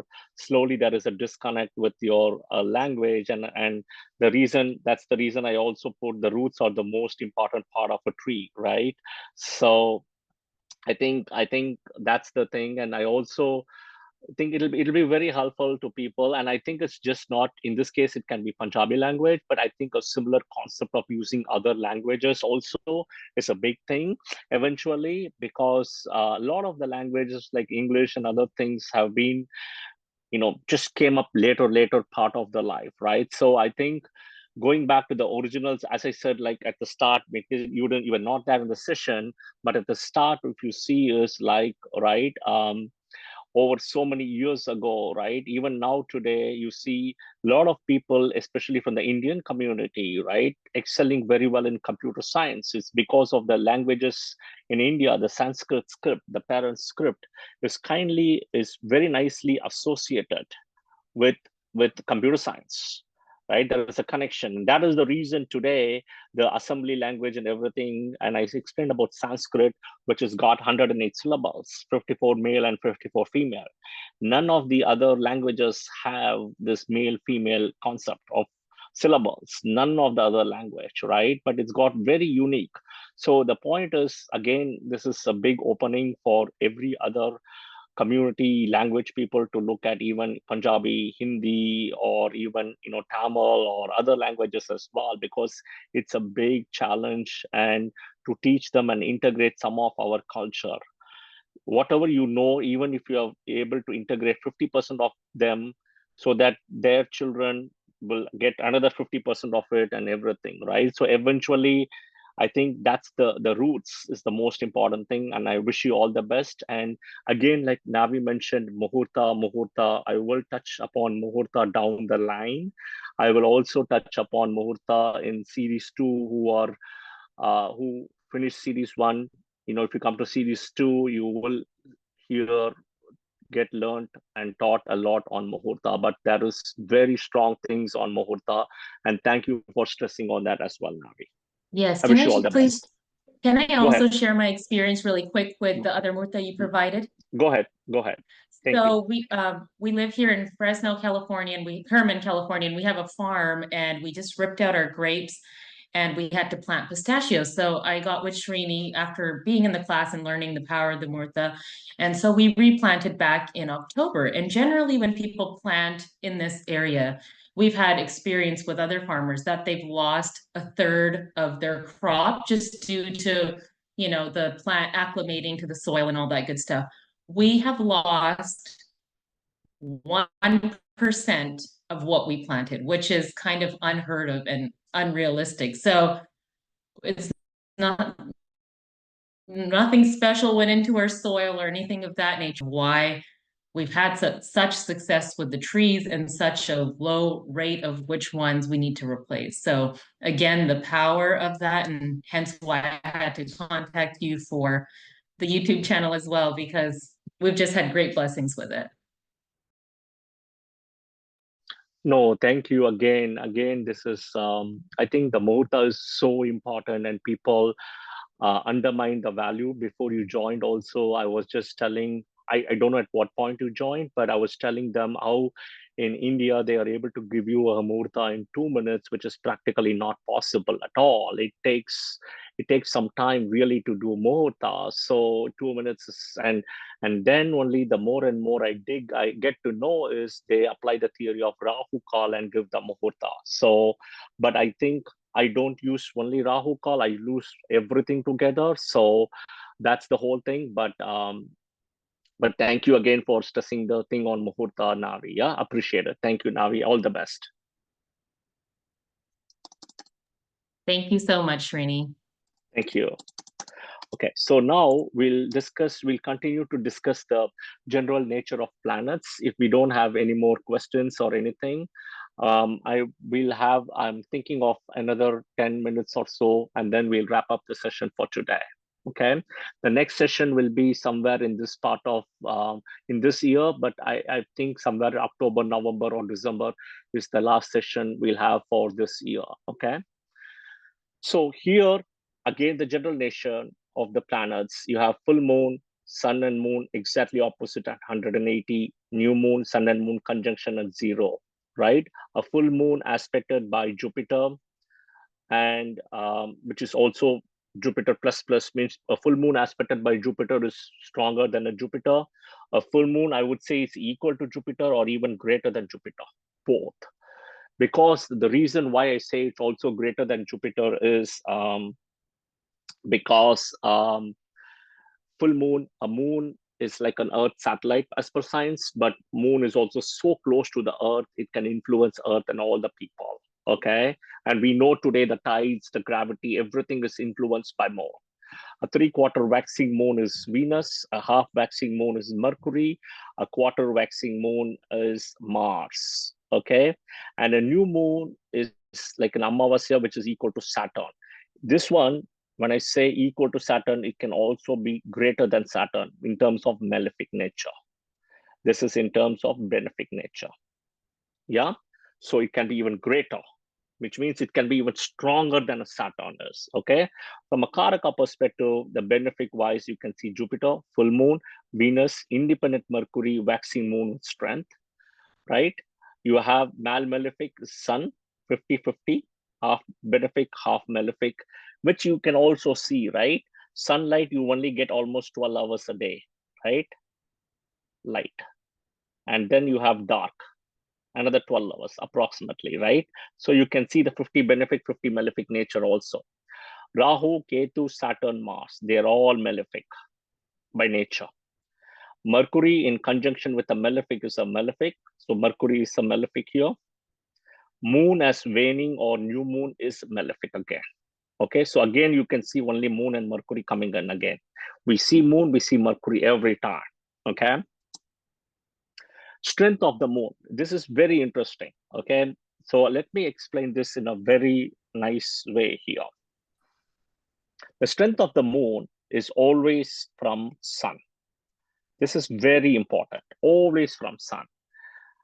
Suppose I'm just going to take, I'm taking Cancer ascendant. Why? Because moon's own house, right? This is Cancer and this is moon's own house. Okay. So I can put moon here. Okay. One example. All right. We'll take this as an ascendant. I'm putting moon. I'm going to put several positions of moon without putting sun for a minute. I'm going to put moon here. I'm going to put moon here. I'm going to put moon here. Okay. I'm going to put moon here. I'm going to put moon here. I'm going to put moon here. We'll explain one by one here. This is moon in the own house. Now, I'm not put sun deliberately just to explain this. Moon in the own house.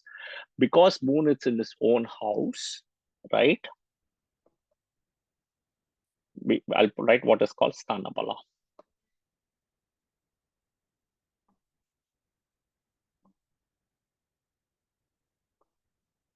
Moon equal to own. Okay, here. Next is moon is in the fourth. This is Digbala. Okay. Moon in the 11th. Okay. Uchabala, which is exaltation. Okay. Now it can be depending on degrees and everything, or even Mula Trikona. Okay. Done. All right. Okay. Next is moon in the 10th house. Here, which is Aries, this house, right? This is 10th house. This is called Nishbala, opposite of Digbala. This is Digbala. This is Nishbala. Okay. moon in the 12th house to its own house, right? So this is this house, 12th house. This is lost to the Cancer house itself.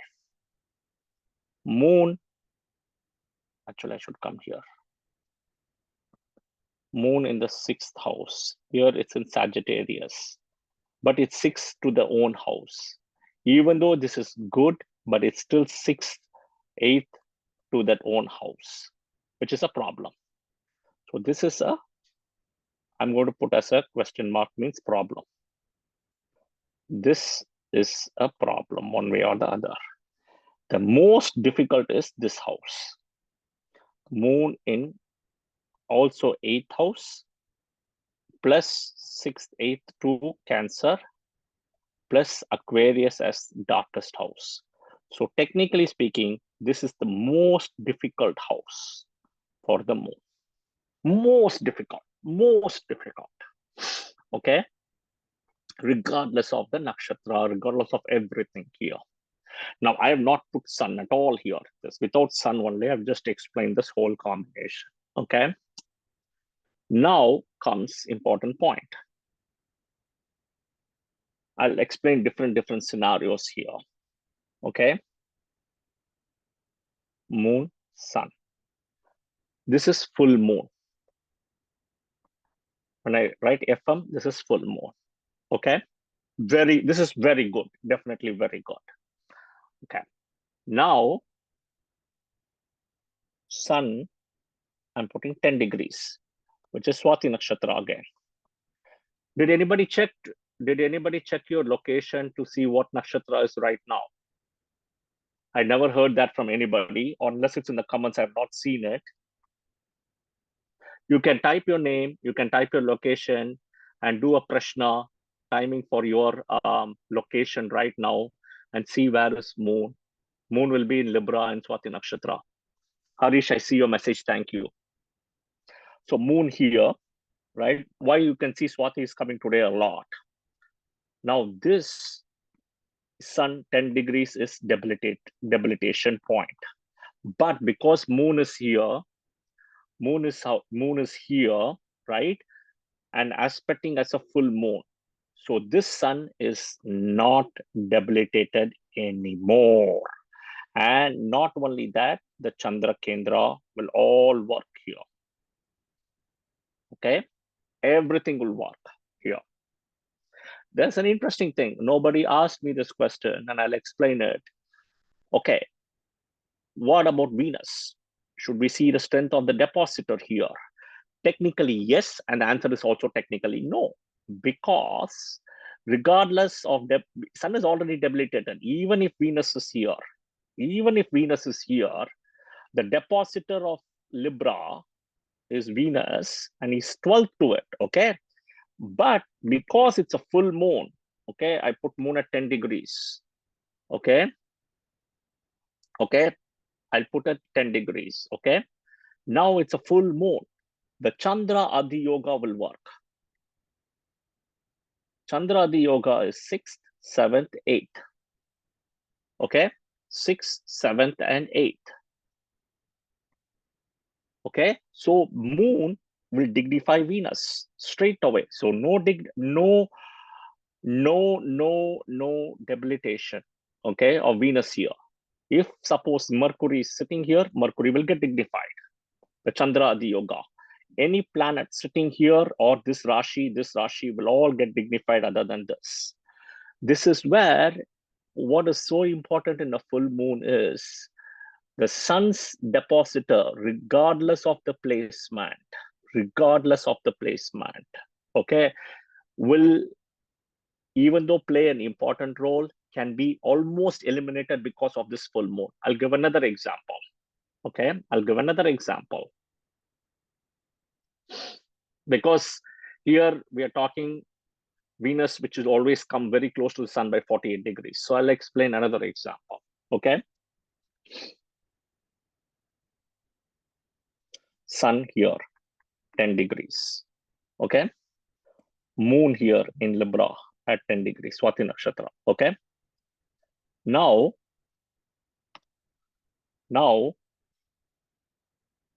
Sun's depositor. Sun's depositor here is Mars, not anymore Venus as in this case. Now, Mars can be anywhere in these houses. Here, here, here, here, here, here, here, here, here, here, anywhere it can be within the Rashi chart. Okay? The exaltation of Sun, listen to my words very carefully. The exaltation of Sun at 10 degrees here will definitely depend on Mars. Will depend on Mars. Even here, if I put Sun, will depend on Venus. Okay, the exaltation is there, but the power, dignification will depend on Moon, which is what? It's a full strength here, right? Plus, Sun is already in a fire sign and being a fire planet, and he gets dignified. So this Sun, regardless of Mars position, will tend to do good. Simple. Now we'll put a chart. If I put this as an ascendant, Sun becomes in the 10th house. He gets what is called as Digbala. Naturally, he will get Digbala. 10 degrees, 10th house, full Digbala. Okay. Now, plus Sun is the owner of friendly to the Lagna Lord, right? So naturally, he will do extremely well. Now, even if I put Mars here, okay, Mars is 6th to the Lagna, okay, Mars is 6th to the Lagna, okay, but he is sitting 5th house here, Bhavat Bhava, 5th to this own house. So naturally, he will do very well. Now, let's take another example. Even if I put Mars here, which is really not good position because Mars will aspect Lagna, which is different. The point here is, because Moon is here as full Moon, he is going to dignify Mars in a Chandra Kendra. So this dignified Mars will actually reduce the malefic nature, and that race is what will go to the Lagna. Okay, it is not that the race going to the Lagna will be benefic. The malefic nature of Mars will be removed significantly because of Mars sitting in a Kendra and aspected by a Moon Chandra Kendra here. Okay, so now Mars is sitting in a Kendra to the Sun, Kendra to the Moon, Kendra to the Lagna. Now Mars is also Yoga Karaka, who is dignified. Remember, I always say Moon for full Moon can dignify Mars than even better than a Jupiter because of the strength, the distance, and as well as the size. The distance to the Earth, Moon and Mars are very close, yeah, and the Earth, right? Versus Jupiter is very far and the size as well. Okay, so this is where the dynamics come into play. Okay. See the difference between the exaltation versus the power and the dignification and strength. All comes here. Okay. This is the general nature of the planets. There are 9 planets, 2 teams. Sunrise is when we start looking at it, right? Sunrise. And you have the team A, which is captained by Jupiter, right? And you have Jupiter, Sun, and Moon, Mars, Ketu, right? And you have the 6 Rashis, okay? You have the 6 Rashis. So now, I'm just checking something, okay. So now, all of this belong to team A, okay? All the ascendants, Aries, Cancer, Leo, Scorpio, this is all based on ascendants, not on Moon Rashi. So remember this, a rising sign, okay? Team B, you have Venus as a captain, right? And you have Saturn, Mercury, Rahu, and all the 6 Rashi, Taurus, Gemini, Virgo, Libra, Capricorn, Aquarius. Mercury can be a benefic or a malefic. Rahu can be team A, team B. Ketu can be team A, team B also, as well as Mercury can also go to team A and team B. This also can swing. If it is a benefic and being alone, he can, in a good Rashi, he can still be on a team A, right? For example, Leo ascendant, Mercury sitting alone in Lagna, it's still good, right? Gets what is called as Digbala, right? sitting in the Lagna straight away, and he's sitting in a friendly Rashi. Yes, he's sitting technically 12th to the second house is Virgo, but he's still sitting in Lagna, and he's still sitting third to the 11th house, which is Gemini. In terms of Karakas, very high level, very high level. I put each of the nakshatras, grahas, the sun, moon, Mars, Mercury, Jupiter, Venus, Saturn, Rahu, Ketu, right? You have seen the soul, confidence, lot of those things, okay? You can see, and then I've also put in what is called as the Dasa Avatar version of them, right? And then I have put what is the karma. Sun is always associated with father. Moon is with mother, Mars with siblings, Mercury with uncles, Jupiter with teacher, guru, right? And also probably I should put this religion also one way comes in. Venus, right? Spouse marriage, okay? Venus is spouse marriage. Then you have Saturn is individual karma. Rahu is like father's family, right? Father's family. Ketu is mother's family side, and the deity associated with it as well, right? So I'm not going to literally go over all the details, but I'm put at a very high level for you guys can check it out in terms of what to do, right? And interesting thing is sun is like associated with soul. Moon is associated with mind, memory, right? Even to do a muhurta. Somebody born in an exalted moon, right? Exalted moon in Taurus, right? Have the ability to do muhurta as well, right? Moon in Taurus especially. And I'm just changing my AirPods 1 minute.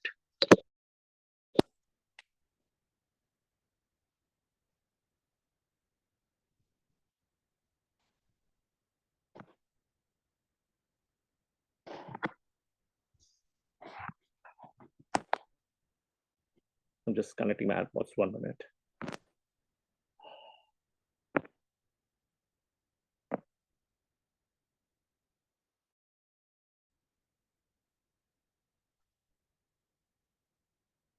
Okay, so then saline taste, vegetation, those things. Mars again, siblings, action, what kind of trees, blood donation.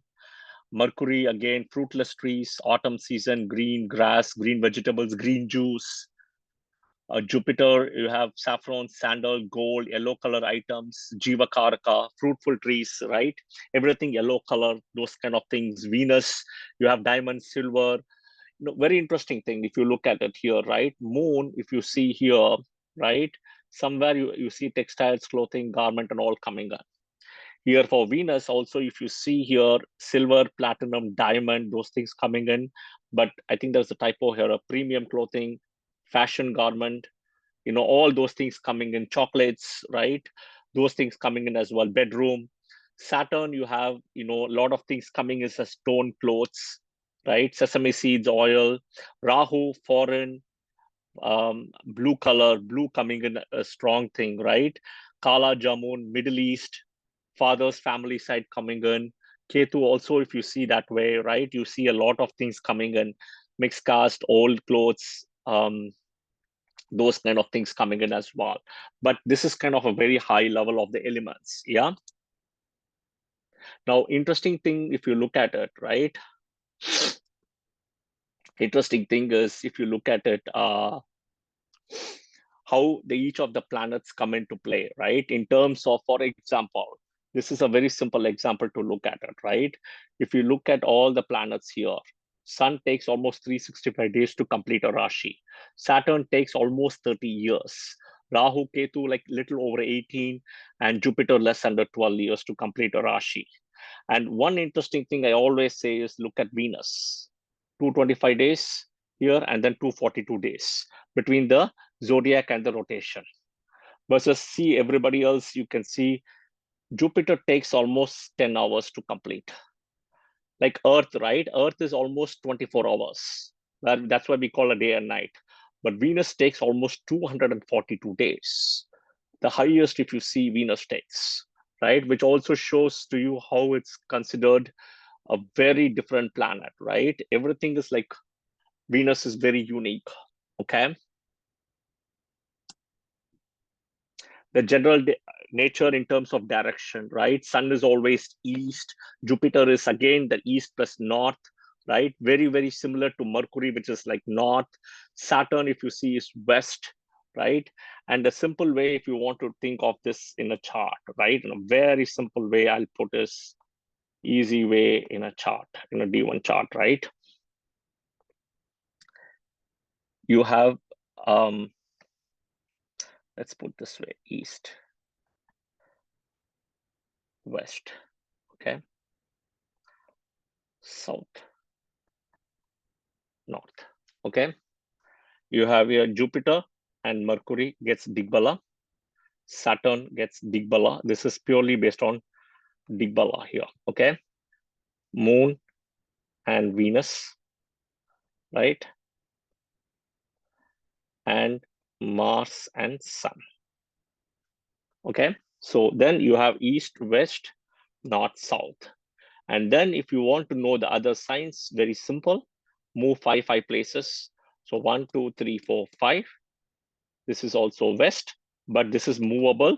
This is more like a fixed, and this is dual west. So this is long distance. This is like very short. This is like very medium travel. So you can do this way. Same thing. You can from east, you can move 5 places, 1, 2, 3, 4, 5 east, and 5 places east. Same thing if you want south, 1, 2, 3, 4, 5. 1, 2, 3, 4, 5. Same thing if you want west, 1, 2, 3, 4, 5, you're done. Next is north, 1, 2, 3, 4, 5. 1, 2, 3, 4, 5. Okay, you can see this direction very easily.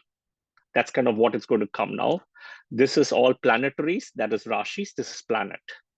And then you have maturity, 16. Again, if you see, very unique, right? You add 16, which is the lowest. Ketu is the highest. You add 16 and you add 48, 64. Divided by 2 is 32. Exactly, Mercury will come in the center. Exactly. Right? Mercury comes to the center. Mercury is always in the middle. Okay, that's where you see. This is where I explained Sun has the highest light earlier, 30, and Saturn has 1. Uranus, Neptune, Pluto don't have any light. That's why you're not able to see that. Okay, and this is nothing but light minutes. From the time sun rises, it takes almost 8 minutes, 32 seconds in terms of light minutes to reach the Earth. Okay. And Mercury, you can see 5 minutes 10. Venus is the fastest because Venus is very close and also extremely bright. Moon, if you can see, still faster than Venus. This is where the impact of Moon comes on Earth the strongest. It takes 1.3 light seconds. Everything is, if you see, minutes. Okay, and Saturn is in hours, right? But Moon is the fastest impact, if you can see here. That is where the full moon, which I was explaining, the most important. Then you saw Mars, 4.35, and Jupiter is almost 35 minutes or so, light minutes. Saturn is almost an hour and a half. This is all light minutes, light hours, not our regular minutes, yeah? Okay. I think I've already explained exhortation and all. No, I'm going to stop here. I think this is where we're going to stop today. And let's look at questions or comments. Mira or Neela, please. Yeah. Hi, Srini. I had a question. I think I asked you this before in regards to marriage. Is that when you sign the papers or when you tie the tali in front of the fire, the 5 elements? Like, what do you consider, like, is marriage? Like, Okay. So basically, your question is, okay, what do you consider as marriage? Right? Okay. So in that, in terms of timing, okay. Now, the point is, can you break down your question? In terms of marriage timing, which one do you consider? What are your question in that, please? what do you consider, like, the marriage? Is it when you sign the papers or when you tie the tali? Because sometimes people... Okay. So sign the papers or tie the thread. Mm-hmm. Okay. Which is the Mangal Sutra. Okay, so very interesting thing, right? Which is considered basically always whichever one happens first is the trigger. Okay. Okay, so first of all, I'll give you the logic here. Sign the paperwork is all legal documentation. Is that fair to say? It's legally, you are documented as the wedding is done and now you are husband and wife. Am I right, Mira? Yeah. Okay, husband and wife. This is documentation, which is also important. Second is tying the thread is more of a ritual, a ceremony. This is also important. Now, right, this is more of ritual. This is more of documentation. Which is important? Both are important. Okay, so basically, whichever one happens first between the two itself is a trigger for the other one. Okay, is it fair to say, Mira, that if you sign the paper first, okay, if you sign the paper first, naturally you will also do this? Am I fair to say that? Yes, you will. Well, in our Okay, culture, okay, okay. Next thing is, if you tie the thread first as a Mangal Sutra, is it fair to say that you will also sign the papers next? yes. Correct, Mira? So Yeah. either incident happens, the other will follow, right? So naturally, whichever incident is the first one to happen will actually signify the which is the trigger. So basically, that is called as a cause and effect. One happens, the other will happen. Okay, it's like asking the question. Okay, I'll tell you this. It's like everybody, a person, okay, has two hands.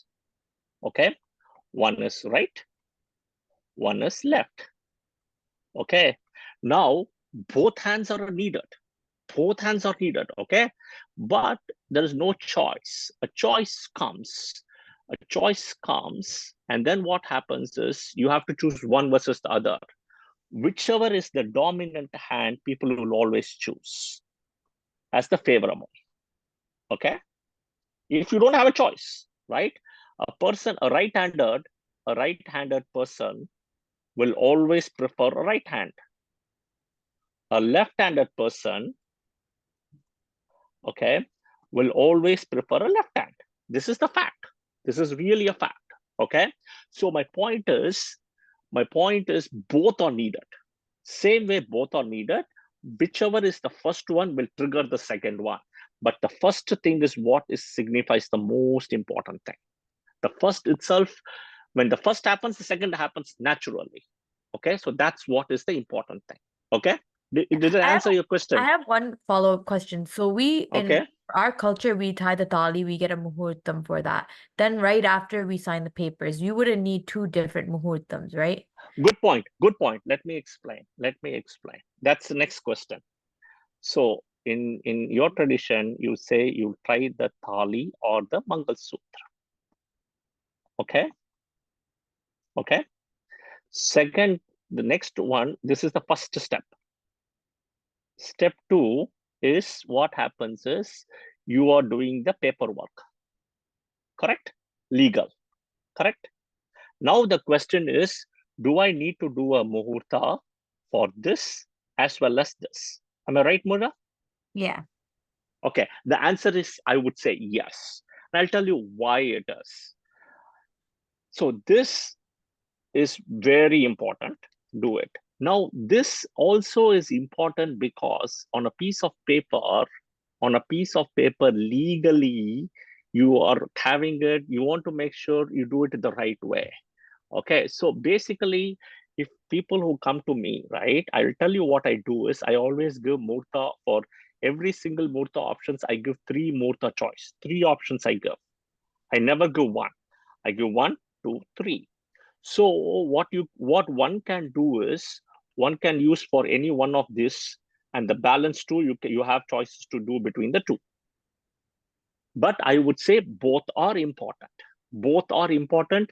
I would highly recommend that because see, today's world, we see a lot of legal work, so important for everything. Okay, everything. So in my opinion, I would not undermine this, but this becomes the most important thing because this is step one. Yeah. Did I answer your question Yes, now, thank you. Meera? Thanks, Srini. Very good question, though. Very good question.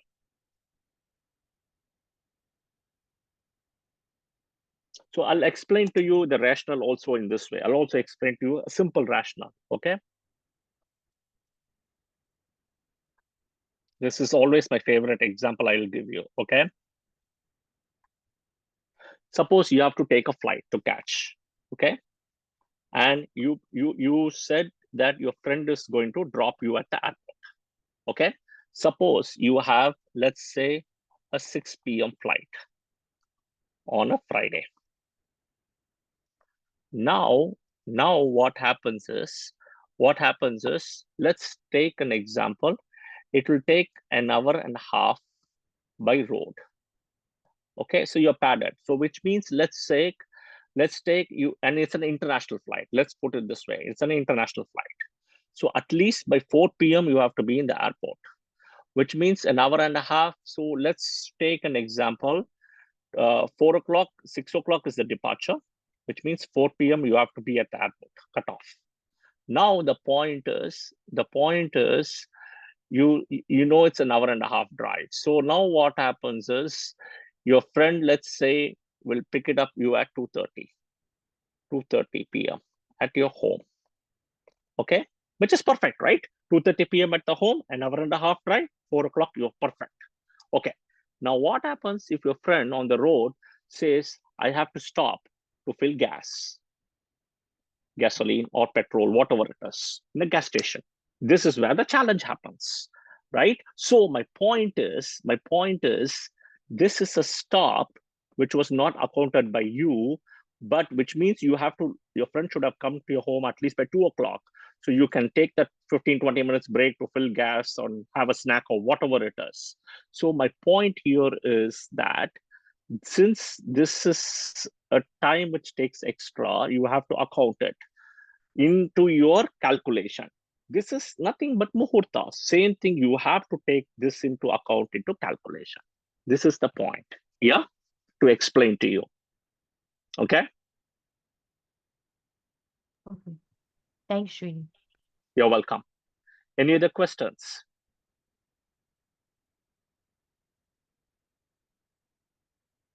See, muhurta is very important.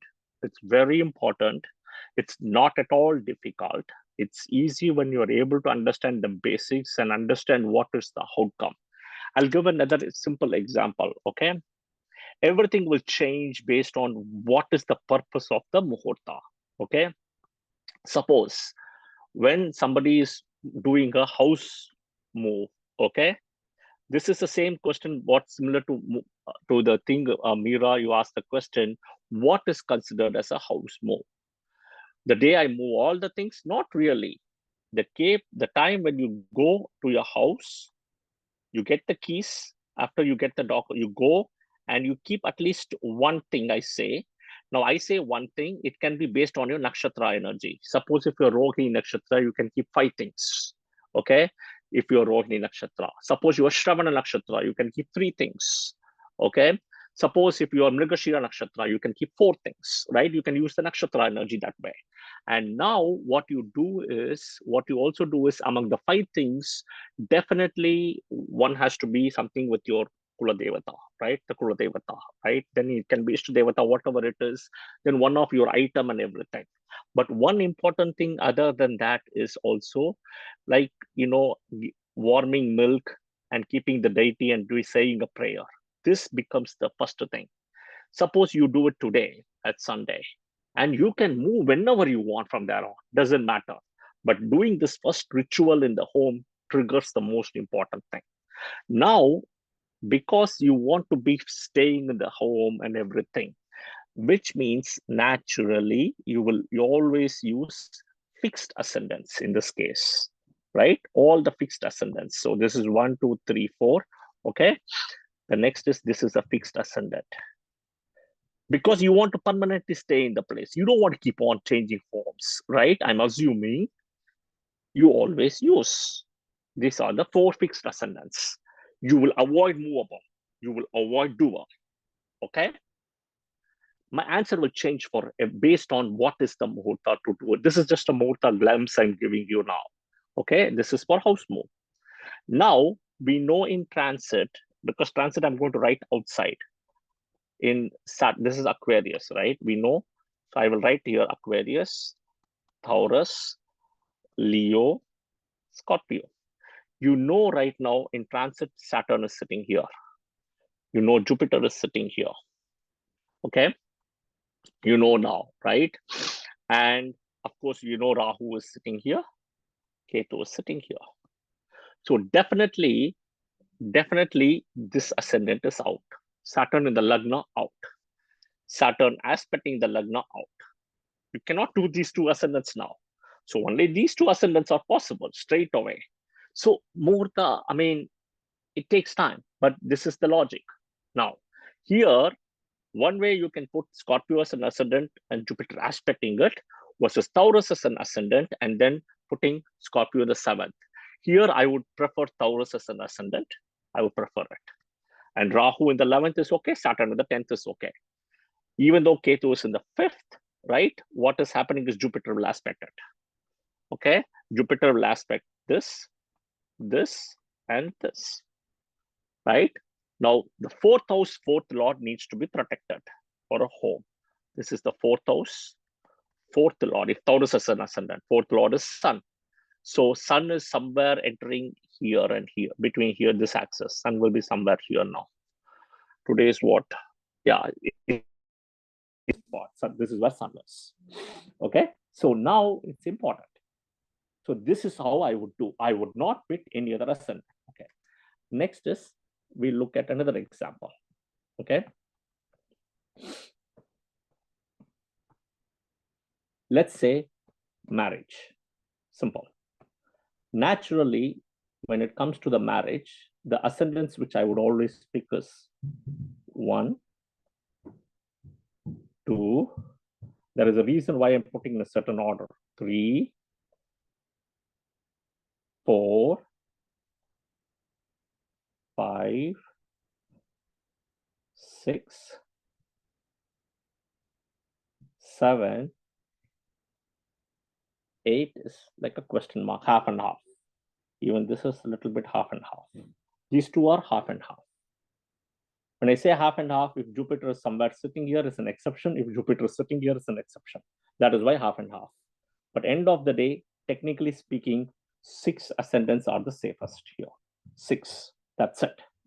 Half, basically 6 out of 12 is where I will pick. Definitely dual, no. All the dual is blocked.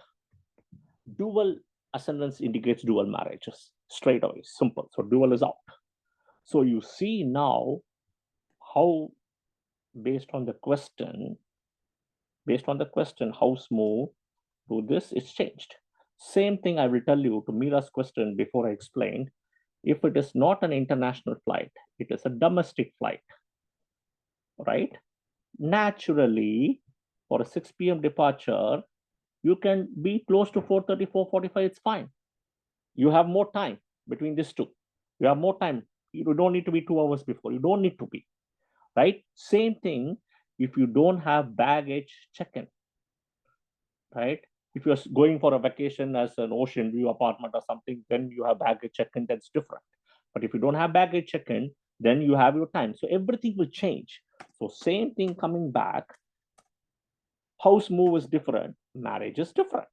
You do not pick these 4 ascendants at all in a marriage at any given cause. Okay?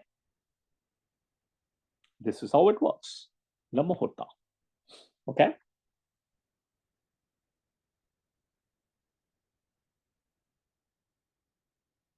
All right. Any other questions? But muhurtas, I will teach down the line. But if you really want to go into the details, it's going to be all in series 2 in classes, what I teach. Yeah, so, but with muhurta itself, one can indicate for the activities what is going to happen, right? So another example. I'll give another example. Car. Okay, I'll give another example of car.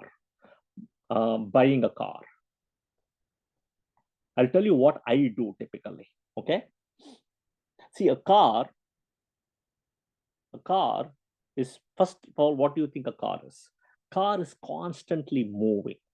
Okay, car is always moving. If a car is sitting in a garage for some reason, okay, either one person has multiple cars, two, that person doesn't know how to drive, is dependent on a driver, third is that car has got an issue because constantly is repairing and everything, right? Those are several things you can think of, but I always use 1, 2, 3, 4. That's it. These are the 4 ascendants for buying a car. Okay, but I'll give you some rules here now. Very interesting. Suppose now which ascendant will I choose will depend on, I've given the order 1, 2, 3, 4. I've given an order, okay, deliberately. And which ascendant now among the 4 I will choose is a rule. The rule is 8th house, 6th house, 12th house. All 3 has to be dignified. 6th, 8th, and 12th. I'll tell you why here. Okay, somewhere 6th and 12th is an axis. Okay, it's an axis. If I take this as an ascendant, I'm going to choose. Then 6th and 12th is an axis. Okay, this is 6th, this is 12th. Now all the accidents and everything is associated with 6th accidents. Okay, and loss of, this is the buying the car, loss of the car is also 12th. So anything, this is the car buying event, 6th, 8th, and 12th. These 3 has to be dignified in order for the car to be the thing. Now between the 4 ascendants I've said here, I'll have to see which has the strongest 6th, 8th, and 12th. That is the lagna I will use for the muhurta. Okay, so everything is different. Everything is really different for what is the purpose, right? What are you doing? What is the purpose has to be thought through in order to a muhurta. There are minute details. It's between the lines. Okay, but this is just a trailer glimpse of it. I just want to take a pause, and maybe any questions I let Meera or Neela comment or ask as well in the chat session. Yeah, if there are any comments or questions. Yeah. And one important thing I do want to mention again, I think maybe I didn't stress it well, or I think maybe Navi, you want to mention this is the channel, this is the YouTube, so you may want to go and subscribe yourself as well. Yeah, she's put it here, but please look at the link and stuff in case you want to check it out, subscribe. Yeah. I think before the first video goes live, you can't actually like physically find it, which is odd. Right, absolutely, Yeah. yes. So it'll be launching July 20th, as per the Murtha. So that's when everyone will be able to see it. Yeah, but all I'm saying is that you can go and make sure that this is where you can find out the link and stuff. Yeah. So perfect. Thank you, Navi. Yeah. Thank you so much, Okay. Srini. Thank you. Anybody else? Any other questions for today?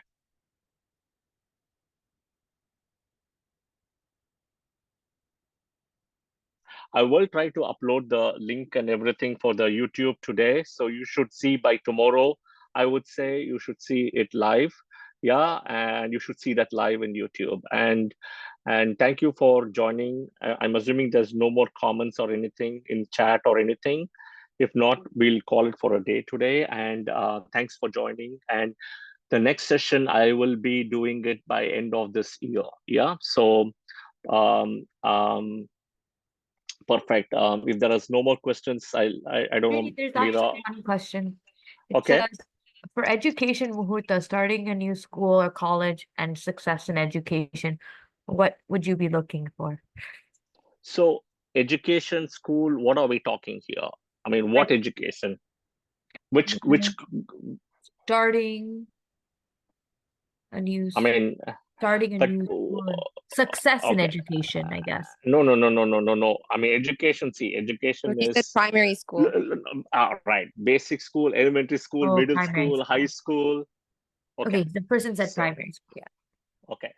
Here, the most so for education. See, there are several things here. Okay, it's a very tricky thing. Okay, in there is one thing is in school, another thing is called competitive exam. There are several things to look at. Okay, but primarily for education, Jupiter and Mercury has to be strong. Jupiter and Mercury. Okay, education. Now, if it is the way I've always put it as primary is 1-0 I put, which is usually the fourth house, fourth lord. Fourth house, fourth lord. To an extent, second house, second lord also, but fourth house, fourth lord, primary. And till you know between these two is very important. After a certain point, it's fifth and ninth as grad, undergrad, and all grad and everything. But Jupiter, Mercury, fourth house, fourth lord. The minute competitive exams and everything comes here, sixth house, sixth lord comes into play straight away. Okay, sixth house, sixth lord comes into play, and naturally Virgo will come into play here. Okay, plus here overall, I put first house, fourth lord mainly here. Jupiter, Mercury comes in. Of course, Jupiter, Mercury will also come here. Here, instead of sixth house and sixth lord, fourth house, fourth lord can come in as a very important thing. Then Jupiter plus Mercury, right? Plus here, you will have to also see Virgo one way. Okay. The most important thing is you'll have to see the starting time period is in all of this, right? There is very, very minute detail I've given here. I'll go back to this detail. Okay, I'll go back to this detail. Did I put it backward? No, here, I'll show you, sorry. After the notes, it will come after the notes. I've given some empty slides here. Wait, there is a minute detail I've given. This is where you have to see the details. Okay.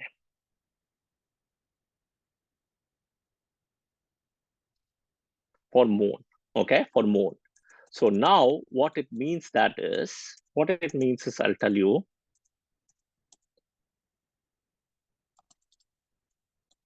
Okay. Here, whatever is your Janma Nakshatra of that person, it is always 2nd, 4th, 6th, 8th, or 9th, okay, of that nakshatra to be used. And the moon should not be 6th, 8th, 12th Rashi to the Janma Nakshatra. There are several things, okay. Next is, with all this, it has to be a waxing moon or a full moon.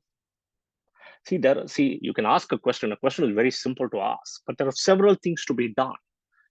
What it means is, suppose, I'll give an example. Okay, I'll give an example. Forget the lagna for a minute. Somebody has got moon here at Rohini. Okay, which means what I'm trying to tell you, this is natal chart. Okay, moon in Rohini, which means naturally this house is blocked because it's 12th. This is D1. Okay, this is transit. This is blocked. This house is blocked. You cannot choose transit moon here. Blocked. You cannot use transit moon here. Blocked. These three are blocked. 6th, 8th, and 12th are blocked. Straight away, first thing. Next is, you look at Rohini Janma Nakshatra, you apply Navatara. 2, 4, 6, 8, 9. From Rohini, this is what you would apply, right? The second after Rohini is Mrigashira, an example, right? And then same thing you would apply. If Mrigashira is okay, Dhanishta is okay. Dhanishta is okay, typically, then you can apply, for example, Dhanishta Chitra is okay. Now, those things will apply. Next important thing is waxing. And then you have to pick the right nakshatra. For example, education learning. Okay, education learning, a nakshatra is very good nakshatra is Kritika. Kritika is very good for doing a social media activity, launching new things, learning. Kritika Nakshatra is very good. Uttarashada is good. Uttar Falguni is good. Okay, but Uttarashada you cannot choose here. You can choose Uttarashada here. Okay, Kritika you cannot choose this house. Kritika you can choose this house if you want, but not this house. Okay, now these two houses you can use Uttar Falguni, no problem.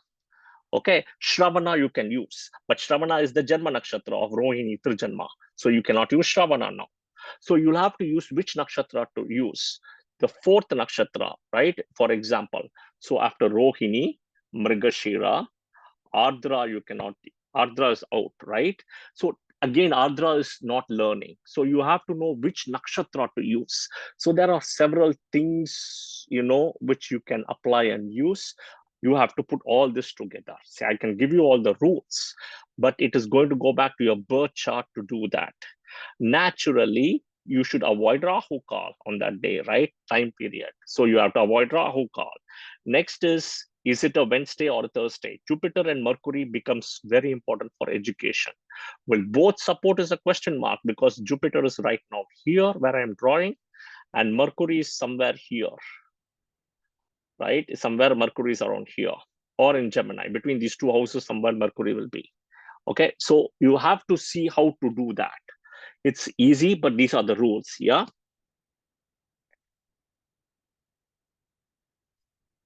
Okay.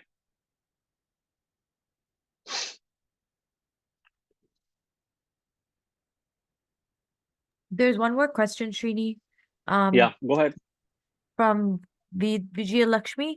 Hi, Srini. If a business is a partnership, how could we consider Muhurta for opening the business? Should we consider both the partners' horoscope?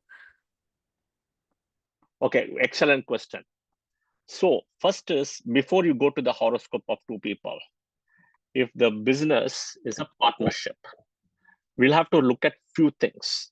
See, always you remember there is planets and Rashi for Karakas. Both you have to accept. The minute first one, if you look at it is Libra. Look at Libra sign. Libra is a sign where it's got scales. Okay, I may not, I know how to draw a scale here suddenly, but it's a scales. Okay, it's a weighing measurement. Meera, I'll ask you a question. Okay, I'll ask you a question. You know the word pounds, right? Pounds. What do we write pounds in the Canada, Meera? Pounds? Pounds as in the weight? Correct. LBS. Yeah. Do you know what LBS stands for, Meera? No. Have you ever thought? Have anybody thought? Type in the chat section. I'm going to give the answer. You know what pound stands for? Pound stands for Libra. Do you know that, Meera? No, I didn't know that. Go and check. Go and check now. You can go and check. Pound stands for Libra. The LB stands for Libra. Okay. It's a weight measure. It's a scale. Okay. So, which means the most important house is Libra. Okay. Libra. Okay. Second is Karaka is Mercury. Business. Okay. Second is Mercury. Okay. Okay. Third, now you'll have to take both the people's charts and see. Okay. First of all, the individual charts has to be seen whether they can do business or not. Okay. Because I'll tell you, I had a client who I said between a certain time period, okay, somewhere, I'm just giving an example, between 2014 to 2020, or 2020, 2021. And when the time period came, that person did business, and that's it. Afterwards, did not do it. Like a 7 year, it's like a Mars Mahadasa, an example, okay? The point is, the Mahadasa can be a trigger. When a certain planet sitting in Mahadasa, running the Mahadasa can give you, and then it'll call, and it'll stop, that's it. It'll be service, business, or all business, something like that, okay? So my point is the Mahadasa needs to be checked. right? So the point is, first is Libra. Libra cannot even have Saturn in it. Aspect sitting, nothing. Yes, Saturn is sitting in Libra, in Swati Nakshatra. Doesn't mean still. It has to be dignified. So Libra becomes the first important house. Second is Mercury, equally important. And then both the charts have to be seen here in the charts. In their charts, you have to see seventh house, seventh lord for both of them, plus Mercury in their charts, plus the Mahadasa. This is where the analysis paralysis will come.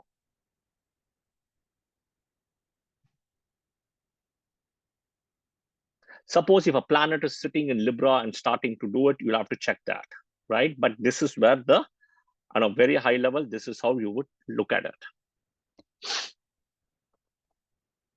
Did you find the answer where the word pounds come from, Mira? Said it was from Libra. I didn't search it, but I can search it. Yeah, you can check it out. It's Libra. It's a weight of measure. Pounds is a weight of measure. Oh yeah, it says Libra poundo, which is like a Latin word. Exactly. There you go.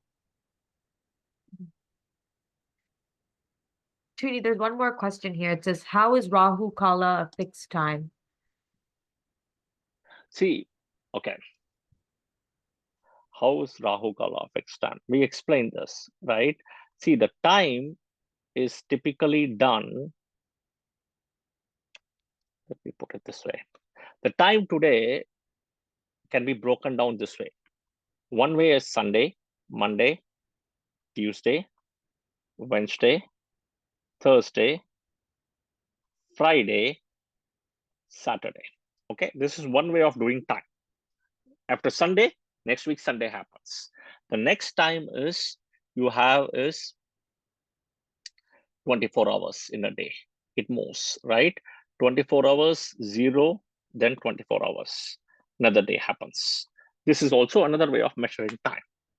Of course, we have then date, month, year, or month, date, year. This is also time measurement. How does Rahu Kala comes is Sunday is in, you should look at the last video I did. Sunday is Sun, Monday Moon, Tuesday Mars, Wednesday Mercury, Thursday Jupiter, Friday Venus, Saturday Saturn. Yeah, the 7 planets coming on. Okay, all right. You also did in this time period of 24 hours. You should go and check out whoever asked the question, the Hora chart. I did the Hora for all of that, how it is coming, why Sunday Sun, why Monday Moon, everything is explained in that. And at the sunrise time, it is on a Sunday, it will always be the sun's Hora, first hour, and everything. Okay. Now, Rahu Ketu don't have, Rahu, for example, Rahu Kal don't have anywhere coming into the equation. So now, in this time period, how does Rahu come in is where the game is. That is where Rahu Kalas comes in between these days, right? For example, through the certain time periods. That's exactly how Rahu Kal comes in. Yeah, because you can see directly there's no influence of Rahu. Now, also our book says on a Saturday by itself, there is a Rahu influence by itself because Rahu is very similar to Saturn. That is what it says, our books. Yeah, so this is where I would say, okay. I hope this answers the question. Yeah, so it comes through the days and the hora. That's where it comes.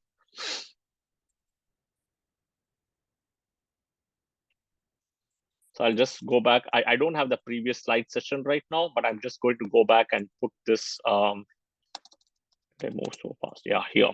So this is where you can see the days, the 7 days, the parts. It all happens during the sun time, only from sunrise to sunset, not after sunset, right? And you can see where Rahu comes in. Again, the exception is Venus, Friday.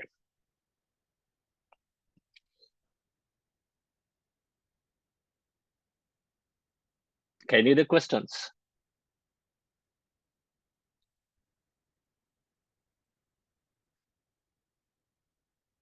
Okay, we'll call it for a day today because I think we started at what time? 9:30 or something, right? So it's going to be almost 3 hours now. So we're going to call it for a day. Thank you everybody for joining. I'm going to say my prayer and then we'll start soon for session 3. We'll do that. But I see Teresa. Hi, Teresa. Thank you for joining as well. Yeah. I will upload the YouTube session by end of the day today so that you can see it by tomorrow. Yeah. Let me say my prayer.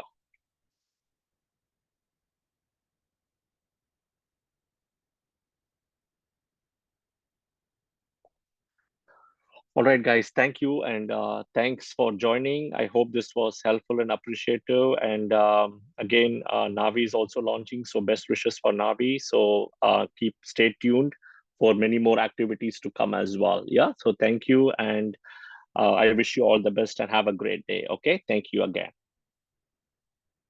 Bye. Thanks, Srini. Thanks, Meera, for your help as well. Thank you for your help as well, Meera. Yeah. Thank you.